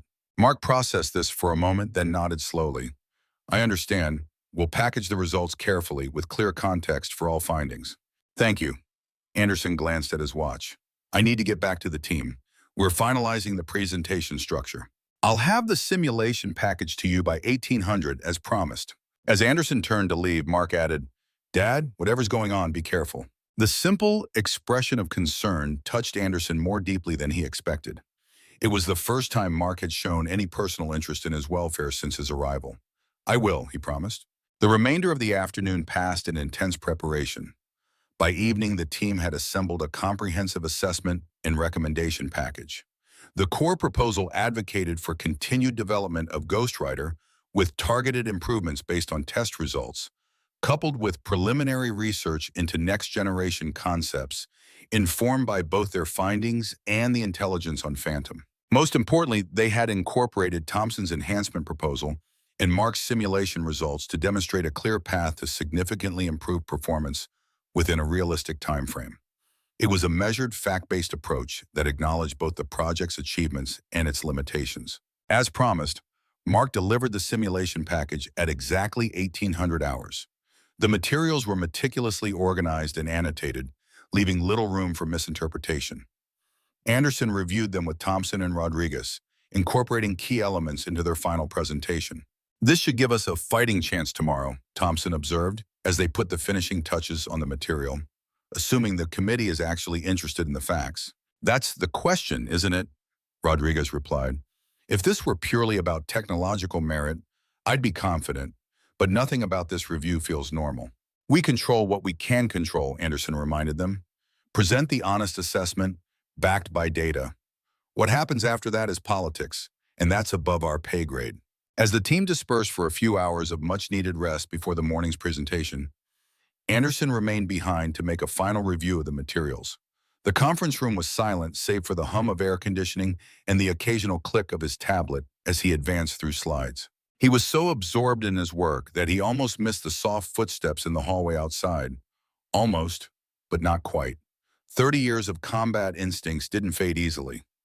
Anderson casually closed his tablet and moved toward the coffee pot in the corner, positioning himself to see the doorway in his peripheral vision. The footsteps paused outside the room, then continued past.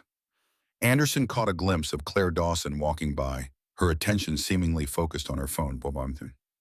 She didn't look into the room, but Anderson had the distinct impression she had known he was there and had deliberately avoided acknowledging him. Once her footsteps faded, Anderson returned to his work with heightened awareness. The empty facility felt suddenly less secure, the shadows in the corners more ominous. Something was building toward a confrontation, and the next day's review would likely bring it to a head. He sent a brief, encrypted message to the channel Deputy Director Warren had established, noting Dawson's unusual request for raw simulation data and her apparent surveillance of project team members. It wasn't proof of anything, but added to the pattern of suspicious behavior. By the time Anderson finally returned to his quarters, exhaustion had overtaken concern. He managed a quick shower before collapsing onto the bed, setting his alarm for 0500. The review committee would arrive at 0900, and he wanted to do a final check of the prototype and briefing materials before they arrived. Sleep came swiftly, but brought with it the familiar nightmare. Once again, he was in Thunderbolt's turret, the chaos of battle around him, Jimmy Martinez bleeding out in his arms. But this time the dream took a new turn. As Martinez's life ebbed away, his eyes locked with Anderson's, and he spoke words he had never said in reality. They knew, Cap. They knew we were being set up. Anderson jolted awake, heart racing, the ghost of Jimmy's voice still echoing in his mind. The dream had merged past trauma with present suspicions, his subconscious connecting dots. His waking mind had only begun to assemble. He checked the time. 03:45, too early to officially start the day, but too late to attempt more sleep. He rose, dressed, and decided to walk the facility grounds to clear his head. The pre-dawn desert air was crisp and invigorating, the stars still brilliant overhead. Security patrols nodded to him as he passed, recognizing his authorized presence despite the unusual hour. As he rounded the prototype hangar, Anderson spotted a light on inside too. Curious, he approached quietly and peered through a partially open side door.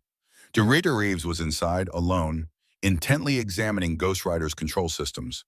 This wasn't particularly unusual, given the impending demonstration, but something about the scientist's furtive manner raised Anderson's suspicions. He watched as Reeves connected a laptop to the tank's diagnostic port, typing rapidly. After several minutes, Reeves disconnected the laptop, carefully closed the access panel, and moved toward the exit. Anderson quickly withdrew, finding a shadowed alcove from which to observe undetected. Reeves emerged, glancing around nervously before hurrying toward the administrative building. Anderson remained motionless until the scientist was out of sight, then entered the hangar himself. Nothing appeared immediately amiss with Ghost Rider, but Anderson wasn't a technical expert. He needed Thompson's eyes on this. He sent a text to Thompson, keeping the message deliberately vague. Early start today. Meet me at the prototype ASAP. Bring your diagnostic kit. 20 minutes later, Thompson arrived, looking rumpled but alert. What's up, boss? Couldn't sleep? Something like that, Anderson replied, quickly explaining what he had observed. Could be nothing. Reeves might just be making last-minute adjustments for the demonstration. But I'd like your assessment before we put this thing through its paces in front of the committee. Thompson nodded grimly. On it. This will take about 30 minutes if everything's normal. He pulled out his diagnostic equipment and began a methodical check of Ghost Rider's systems. Anderson stood watch, alert for any sign of Reeves or other personnel arriving unexpectedly. The facility was beginning to wake, with maintenance staff and security changing shifts in preparation for the important day ahead. Huh, Thompson grunted after about 20 minutes of testing. That's interesting. What is it? Anderson moved closer. The thermal management control parameters have been modified from our established settings. Subtle changes, nothing that would trigger an alert in a basic systems check. But if these went into effect during a high-stress demonstration, the cooling system would fail, Anderson concluded, making Ghost Rider appear less effective than it actually is. Exactly. Under normal operations, everything would look fine. But push it hard, like we would in a demonstration, and the thermal signature would spike dramatically. Anyone monitoring with infrared sensors would see a massive failure. Can you restore the correct settings? Already done, Thompson confirmed, disconnecting his equipment. The question is, was this sabotage or just a misguided adjustment? Either way, we need to be extra vigilant during the demonstration, Anderson decided. I want you monitoring the systems continuously. Any anomaly, any unexpected behavior, flag it immediately. Will do, Thompson agreed, his expression hardening. Nobody messes with my machines. As the sun crested the horizon, casting long shadows across the facility, Anderson felt the weight of the day ahead. The review committee would arrive in just a few hours, expecting a comprehensive assessment and live demonstration. They now had to prepare not just for tough questions and political maneuvering, but potential sabotage from within. Yet amid the tension and uncertainty, Anderson felt a familiar clarity descending. This was combat by another name. The battlefield merely shifted from desert sand to conference rooms and testing ranges. The objective remained the same: identify the threat, develop a strategy, and execute with precision. Richard Anderson had spent his life preparing for such moments. As he watched the desert sunrise paint the prototype tank in golden light, he made a silent promise to Jimmy Martinez, to Sarah, to Mark, and to himself. Today would not be the end of Project Shadow Armor. it would be the beginning of something far more important.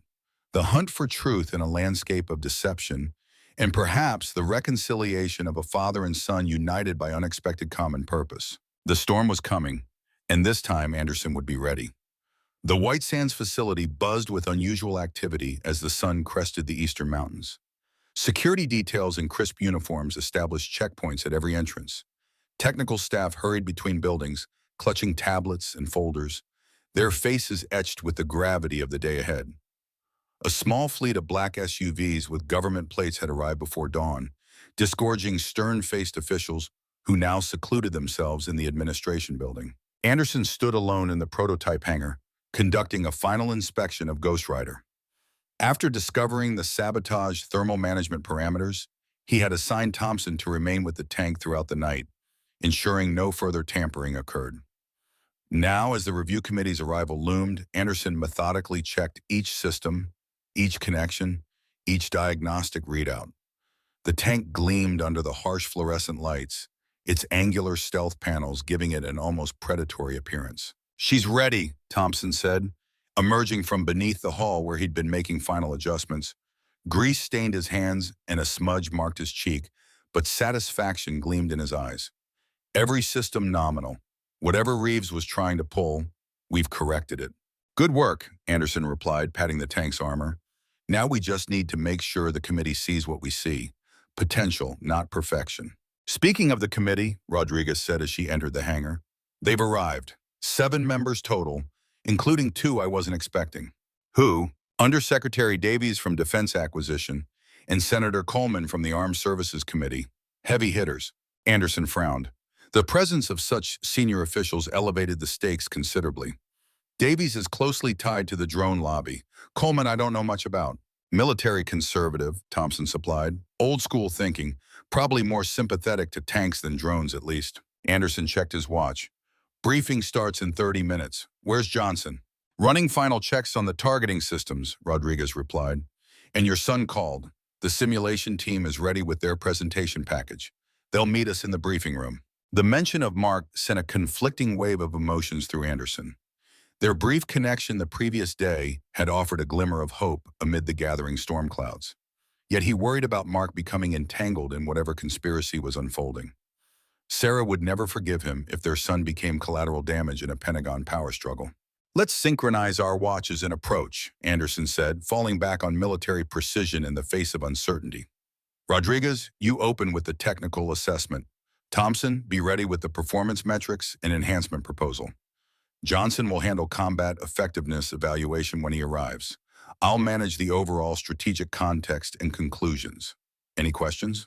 There were none. This team of veterans had faced far worse than a review committee.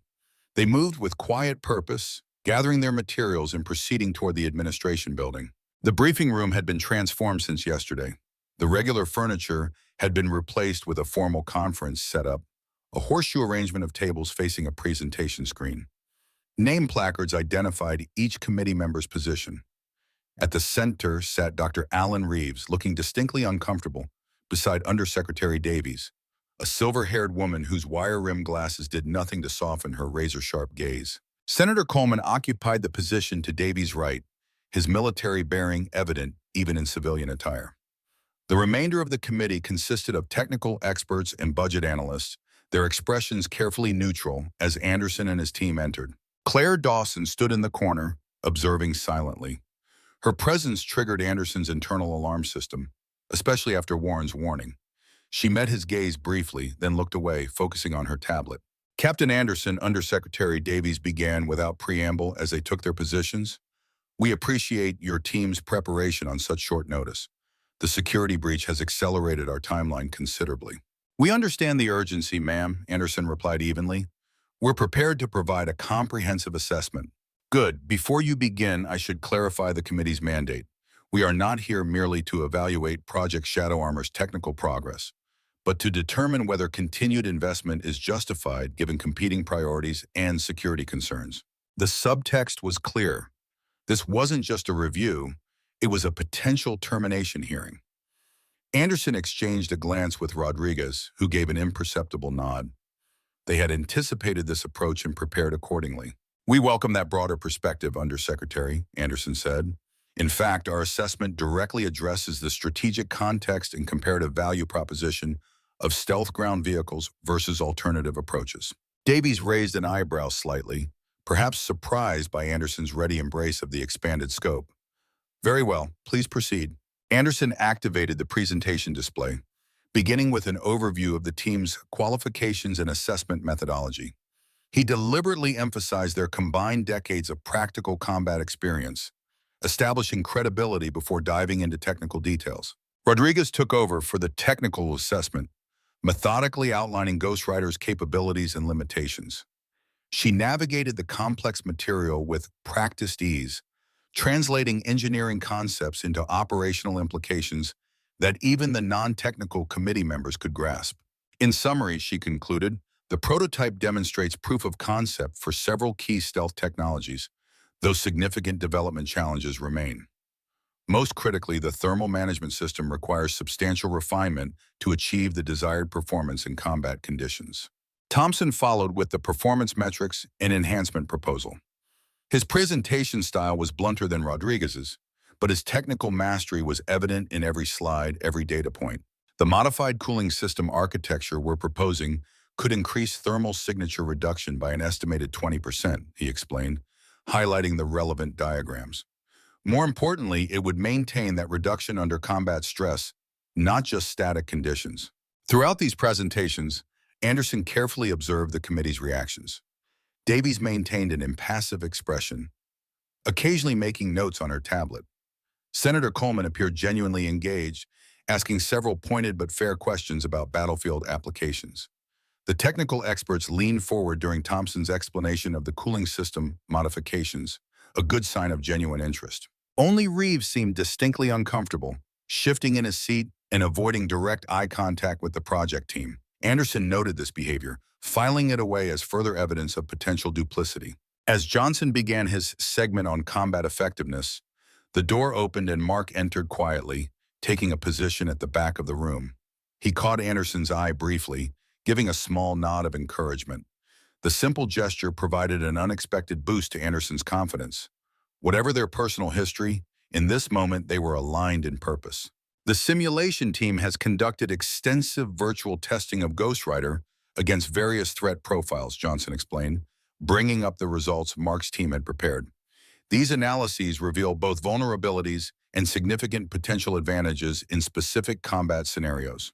The presentation continued smoothly until they reached the intelligence assessment segment.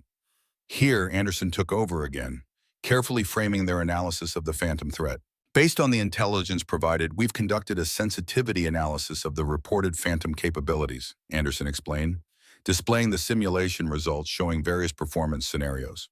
As you can see, even if we assume the highest reported performance metrics for Phantom, modest enhancements to Ghost Rider substantially narrow the capability gap.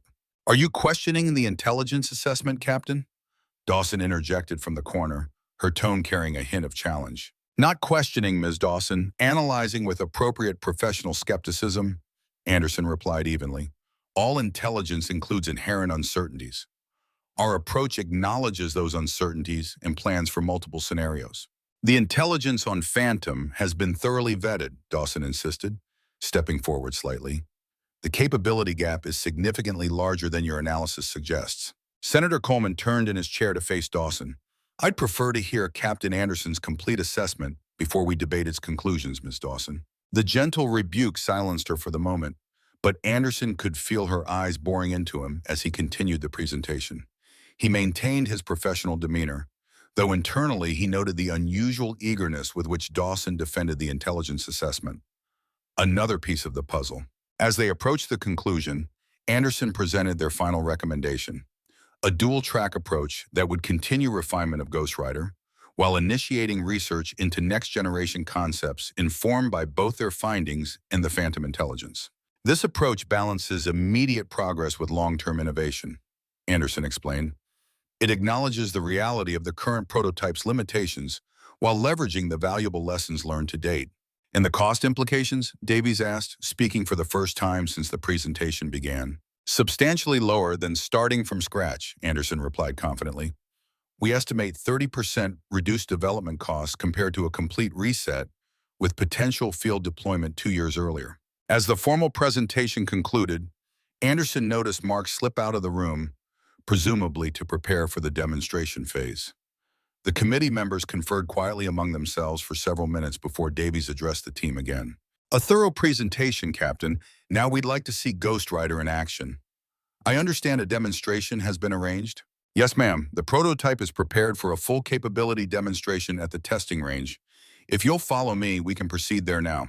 The committee members gathered their materials and followed Anderson's team to a fleet of waiting vehicles. As they drove toward the testing range, Anderson rode with Thompson and Rodriguez, using the privacy of their vehicle to share final instructions. Thompson, I want you monitoring the systems continuously during the demonstration. Any anomaly, however minor, flag it immediately. Already planned on it, Thompson assured him, patting the diagnostic tablet he carried. Nobody's going to sabotage my machine. Rodriguez, stay close to the committee during the demonstration. Watch their reactions, especially Davies and Coleman. And keep an eye on Dawson. I don't trust her involvement. Rodriguez nodded, understanding the subtext. Consider it done. As they arrived at the testing range, Anderson was pleased to see that Johnson had prepared everything meticulously. Ghost Rider waited at the starting position, engine idling with a surprisingly subdued rumble thanks to its modified exhaust system. Various sensor arrays had been positioned around the course to monitor its stealth performance in real time. Mark approached as the committee members took their positions in the observation bunker, a hardened structure with large viewing windows overlooking the range. The simulation team has integrated with the live sensors, Mark informed Anderson. We'll be comparing real-time performance against our predictive models throughout the demonstration. Good. Any word from your mother? Mark's expression softened slightly at the personal question. She's home, resting. Doctor says the treatment complications have stabilized. I'm glad to hear it. Anderson hesitated, then added, thank you for your work on this and for being here at all. Mark seemed about to respond when Undersecretary Davies approached, cutting the moment short. Captain Anderson, we're ready to proceed when you are. Of course, ma'am. Anderson turned to his team. Battle stations, everyone. Thompson climbed aboard Ghost Rider, taking the commander's position while a test driver managed the controls. Johnson and Rodriguez joined the committee in the observation bunker, where they could provide technical commentary during the demonstration. Anderson took a position midway between the tank and the bunker, where he could observe both the vehicle's performance and the committee's reactions. He activated his radio, connecting to Thompson in the tank and the team in the bunker simultaneously. Begin sequence 1, he ordered, basic mobility and signature assessment. Ghost Rider surged forward, its modified engine delivering impressive acceleration despite the additional weight of the stealth systems. It navigated a series of obstacles with practiced precision, demonstrating that the modifications hadn't significantly compromised its fundamental mobility. Thermal signature holding steady at 22% below baseline, Rodriguez reported from the bunker, monitoring the sensor feeds. Radar cross-section reduced by 35%, consistent with our test data. So far, so good. The sabotage parameters had been successfully corrected, and the tank was performing as expected. Anderson allowed himself a moment of cautious optimism before ordering the next phase. Initiate sequence 2, combat stress test. This would be the critical demonstration. Ghost Rider accelerated to maximum speed, executed a sharp turn that threw up a cloud of desert dust, then fired 3 rapid rounds from its main gun at designated targets. The maneuver placed maximum strain on all systems, particularly the thermal management components that had been tampered with. Thermal spike detected, Thompson reported immediately, but holding within parameters. Cooling system responding appropriately. Someone definitely messed with these settings, but we caught it in time. Anderson watched the thermal imaging display in the bunker through his binoculars. Ghost Rider showed us a warmer signature during the combat maneuvers, but nowhere near the catastrophic failure that would have occurred if Reeves' modifications had remained in place. He shifted his gaze to the committee members, noting with satisfaction that even Davies appeared begrudgingly impressed by the vehicle's performance. Senator Coleman was leaning forward, clearly engaged by the demonstration. Final sequence, Anderson ordered. Sensor evasion test. This would showcase Ghost Rider's core stealth capabilities. A series of automated targeting systems, similar to those deployed by potential adversaries, would attempt to acquire and lock onto the tank as it maneuvered through a simulated battlefield environment. Ghost Rider performed admirably, using terrain features and its reduced signatures to significantly complicate the targeting process. Not invisible, but distinctly more difficult to track than a conventional tank would be in the same scenario. Target acquisition time increased by 42% compared to standard Abrams, Johnson reported, unable to keep a note of pride from his voice. Even with the limitations we've identified, that's a substantial tactical advantage. The demonstration concluded with Ghost Rider returning to its starting position. As the engine powered down, Anderson could see the committee members engaged in animated discussion inside the bunker. Most seemed impressed by what they had witnessed, though Davies maintained her reserved demeanor. As the group exited the bunker to inspect the prototype more closely, Anderson intercepted Mark, who had been monitoring the simulation correlation data. "How did we do compared to your models?" he asked quietly. "Surprisingly well," Mark replied, showing him the results on his tablet. "Performance metrics within 5% of predicted values. That's exceptional correlation for a prototype system. Good work." This strengthens our case considerably. Their conversation was interrupted by a commotion near the tank.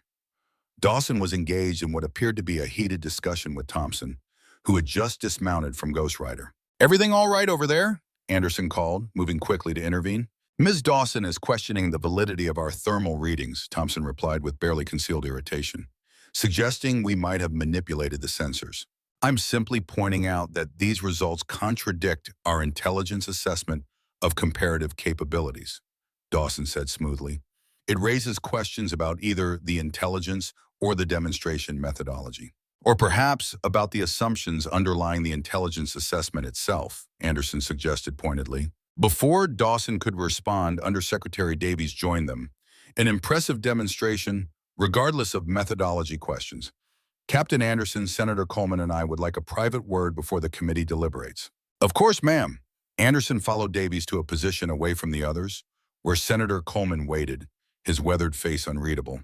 "Captain," Coleman began without preamble, "I've been reviewing your service record. Impressive combat history. 3 wars, multiple decorations. You're not a man who takes national security lightly." "No, sir, I'm not." "Then I'll be direct. There are significant concerns about this project beyond the technical aspects you've presented today. Concerns about security compromises, intelligence reliability, and internal agendas." Anderson maintained his poker face, though internally he was alert to the senator's unusual candor. "I share those concerns, Senator." Davies' eyes narrowed slightly. "You do?" "Yes, ma'am.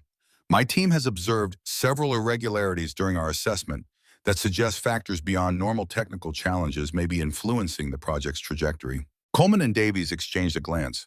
"Specific irregularities?" Coleman asked. "Attempted sabotage of the prototype's thermal management system prior to today's demonstration. Unusual discrepancies between raw intelligence data and analytical conclusions regarding the Phantom capabilities. And a security breach that conveniently occurred just as our assessment was beginning to yield promising results." Davies studied Anderson carefully. "These are serious allegations, Captain. Do you have evidence?" "Some documented, some circumstantial, but sufficient to warrant investigation by appropriate authorities." Anderson met her gaze steadily. "My only agenda is ensuring American forces have the best possible equipment, developed through honest processes. I believe Project Shadow Armor has genuine merit, but it can only succeed in an environment of integrity." Coleman nodded slowly. "Refreshingly forthright, Captain. The committee will take your observations under advisement during our deliberations." He glanced toward the group, still examining the prototype. "I suggest you keep these concerns confidential for now. The deliberation results will be communicated within 24 hours." As they rejoined the main group, Anderson noticed Dawson watching the exchange with poorly concealed interest. She quickly looked away when she realized she had been observed, busying herself with her tablet. The committee members soon departed for their closed session, leaving Anderson's team to secure the prototype and testing equipment. As they worked, Rodriguez sidled up to Anderson. "What was that about with Davies and Coleman?" "Testing the waters," Anderson replied quietly.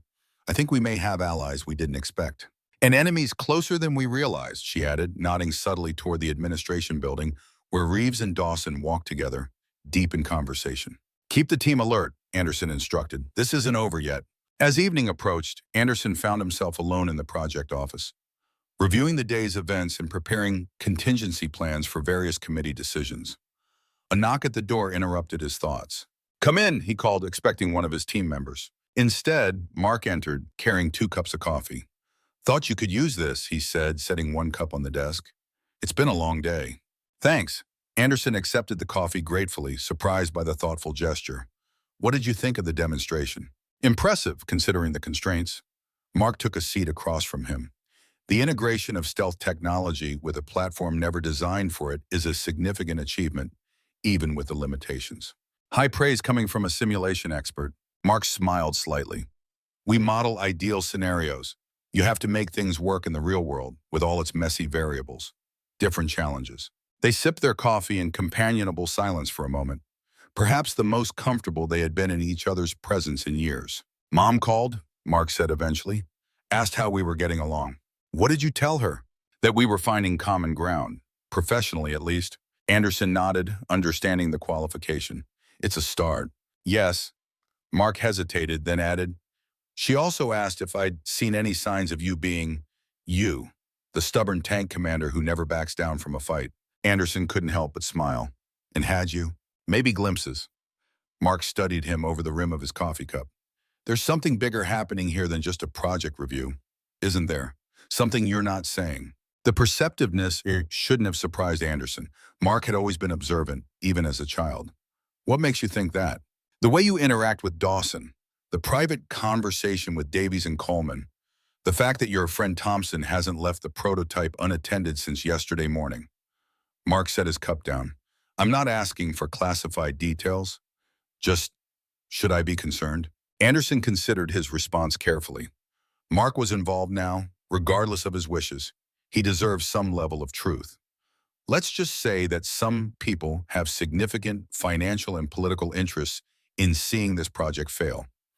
Interests that might motivate actions beyond normal bureaucratic maneuvering. Sabotage, like what Thompson found in the thermal system. Possibly. Anderson leaned forward. I want you to be careful. Document everything your team does. Make backup copies of all simulation data. And don't share anything with Dawson or Reeves without running it by me first. Mark's expression grew serious. You think they're involved? I think they bear watching. Anderson sighed, feeling the weight of the situation. I'm sorry you got pulled into this, Mark. It wasn't my intention. I know. Mark was quiet for a moment, then said, Mom told me why you really joined the project, that Peterson suggested it might help us reconnect. Anderson felt a flash of embarrassment at having his personal motivations exposed. It was one factor in my decision, not the only one. I believe that, even before today. Mark met his father's eyes directly. I've spent years thinking you cared more about tanks than people, more about missions than relationships. But watching you with your team, seeing how you protect them, guide them, maybe I misunderstood some things.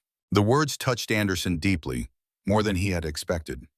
I made mistakes, Mark. Many of them. Prioritizing duty over family was the biggest. I can't change that history, but I'd like to do better going forward, if you're willing. Mark nodded slowly. Mom would like that, so would I.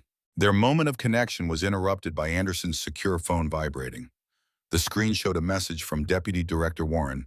Possible breach imminent. Secure critical data immediately. Anderson's expression must have changed visibly because Mark straightened in his chair. What is it?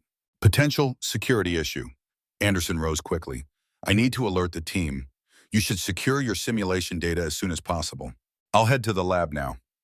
Mark stood, hesitating briefly. Dad, be careful. You too, son. As Mark departed, Anderson immediately contacted Thompson, Rodriguez, and Johnson, instructing them to implement the contingency plan they had developed that morning. Each had responsibility for securing specific aspects of their assessment data and equipment. Anderson himself headed directly to the prototype hangar. Ghost Rider represented the physical culmination of the project's work, and if sabotage was indeed planned, the tank would be a prime target. The facility had grown quiet as evening deepened, most personnel having departed following the committee's dismissal. Security patrols continued their rounds, but the expansive complex offered numerous opportunities for undetected movement between buildings. As Anderson approached the hangar, he noticed the security guard who should have been stationed at the entrance was missing from his post. The massive doors were closed, but a smaller side entrance stood slightly ajar, a thin line of light visible around its edges. Anderson drew the sidearm he had been authorized to carry as a visiting officer, approaching the door with the practiced stealth of a combat veteran. He listened intently, hearing muffled voices from within. One he recognized immediately as Thompson. The other was Reeves. "Just following orders," Reeves was saying, his tone defensive. "The parameters had to be adjusted to match the intelligence assessment. It wasn't personal." "Sabotaging military equipment is treason," Thompson replied, his voice hard with controlled anger. "There are soldiers' lives on the other end of these decisions. It's more complicated than that. The phantom data was enhanced. Ghost Rider needed to appear comparatively deficient to justify reallocating resources to more promising technologies. Like Davy's drone program? How much is she paying you, Reeves?" Anderson had heard enough.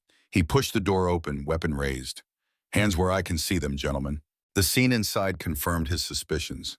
Thompson stood beside Ghost Rider, his own sidearm drawn and aimed at Reeves, who had been attempting to access the tank's control systems with a laptop. "Captain," Thompson acknowledged without taking his eyes off Reeves. "Found our saboteur trying for round 2. "I can explain," Reeves said quickly, raising his hands. "This isn't what it looks like."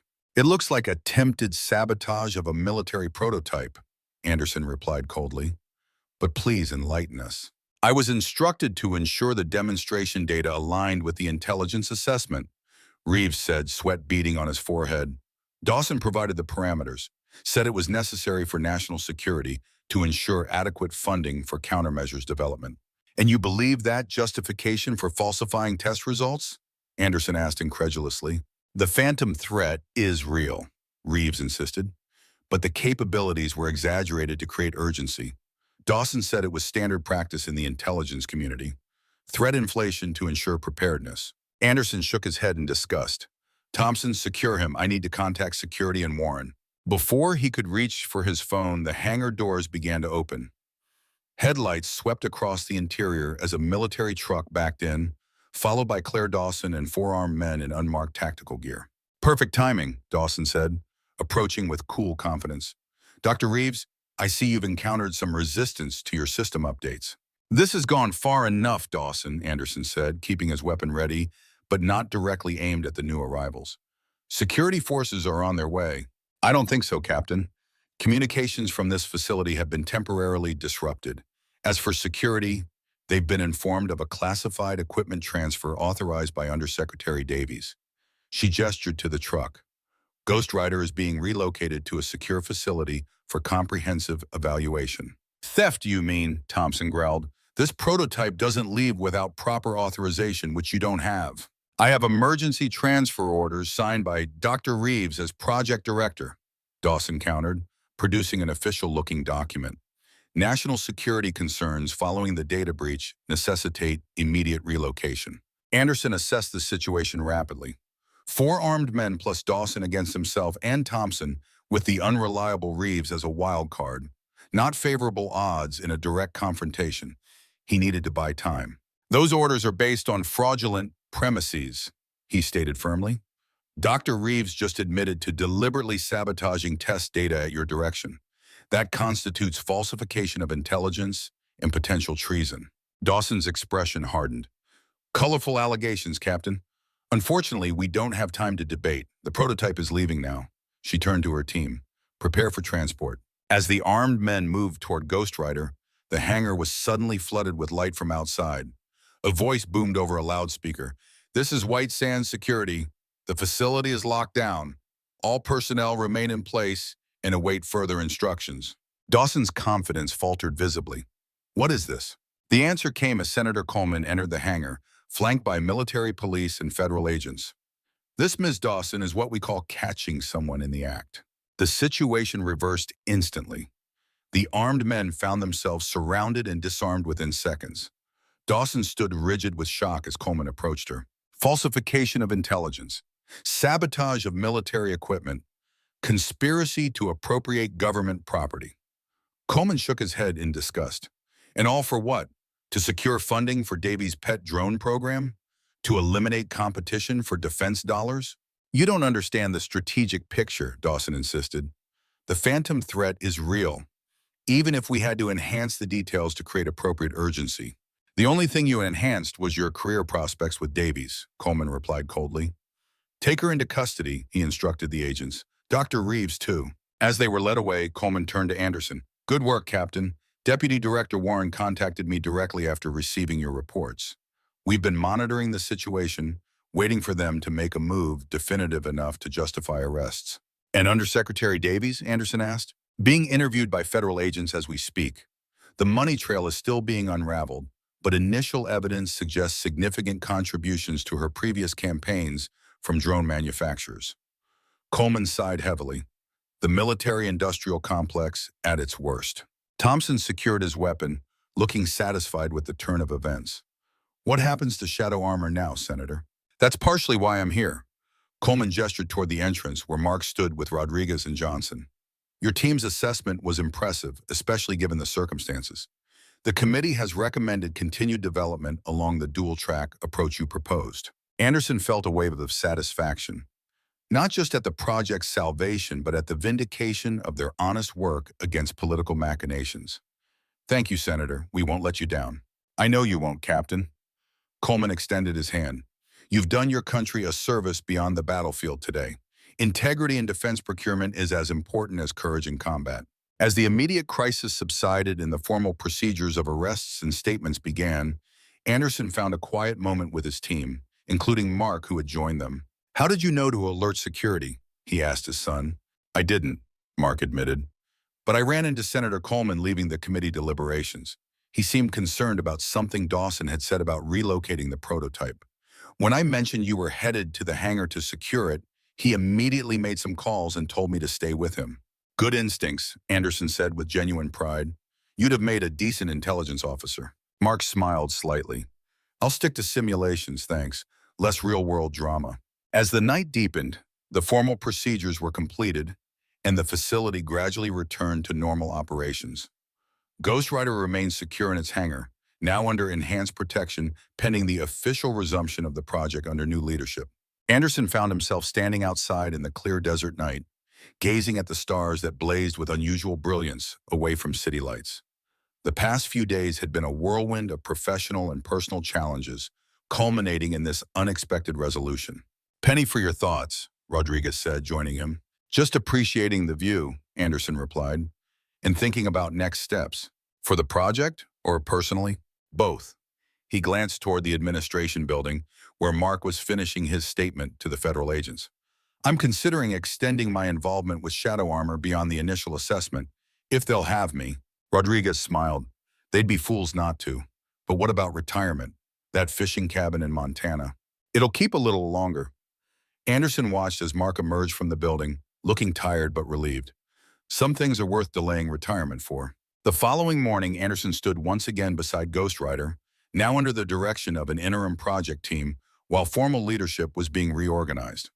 Senator Coleman had requested a private briefing on the technical path forward, and Anderson had agreed to provide it before departing for a brief return to Fort Hood. The dual-track approach makes good sense, Coleman said as Anderson completed his overview. Practical improvements to the existing prototype while researching more fundamental innovations for the next generation, balanced and achievable. That's the goal, Senator. Progress without overreach. Coleman nodded approvingly. I've recommended you for continued involvement, Captain. Perhaps as a senior advisor rather than full-time staff, given your teaching responsibilities at Fort Hood. Would that arrangement interest you? It would, sir, very much so. Good. We need people with both technical understanding and moral compass on these projects. People who remember that the ultimate purpose is to protect American soldiers, not corporate balance sheets. Coleman glanced at his watch. I understand you're flying back today? Yes, sir. I need to brief Colonel Peterson in person and make arrangements for a more extended assignment here. And your son? Will he remain with the simulation team? For now. Anderson smiled slightly. We've agreed to have dinner together when I return next week. Small steps. Coleman clasped Anderson's shoulder. Small steps often lead to the most important journeys, Captain. I look forward to working with you on this project's future. As Coleman departed, Anderson took a final walk around Ghost Rider, appreciating its potential despite its flawed genesis. The tank represented something important beyond its technical specifications. It represented integrity prevailing over corruption, honest assessment over political manipulation. Ready to go, boss? Thompson asked, approaching with Anderson's duffel bag. Transport's waiting. Almost. Anderson patted the tank's armor one last time. Just saying goodbye for now. She'll be here when you get back, Thompson assured him. We'll make sure of it. Outside, the transport vehicle waited to take Anderson to the airfield. Mark stood beside it, having come to see him off. "So you're coming back?" Mark asked as Anderson approached. "Next week. Coleman's offered me an advisory role." Anderson set down his bag. "If that's going to be awkward for you—" "It won't be," Mark assured him. "The simulation team has been asked to stay on as well. Apparently, our integrated approach impressed the right people." "Good. Your work made a real difference." Anderson hesitated, then added, "I called your mother this morning, told her what happened, at least the unclassified version. She sounded better." "She is. The doctors are more optimistic about the treatment now." Mark smiled slightly. "She said to tell you she was right about us working together." "She usually is right," Anderson admitted with a chuckle. "About most things." An awkward silence fell between them, neither quite sure how to end this tentative new beginning. Finally, Mark extended his hand. "Safe travels, Dad." Anderson took the offered hand, then surprised both of them by pulling Mark into a brief, firm embrace. "Take care of your mother. I'll see you next week." As the transport pulled away, Anderson watched his son's figure recede in the side mirror.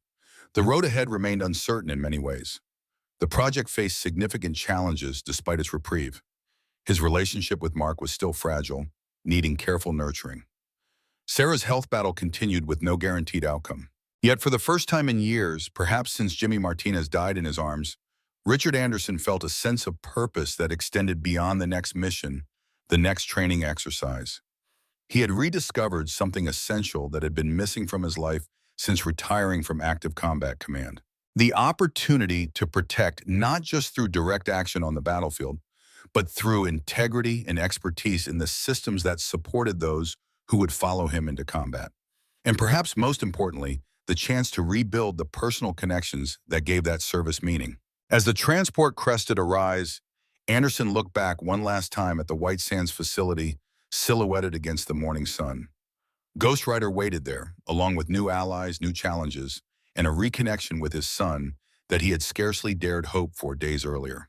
The future remained unwritten, but for once, Richard Anderson looked forward to turning the page.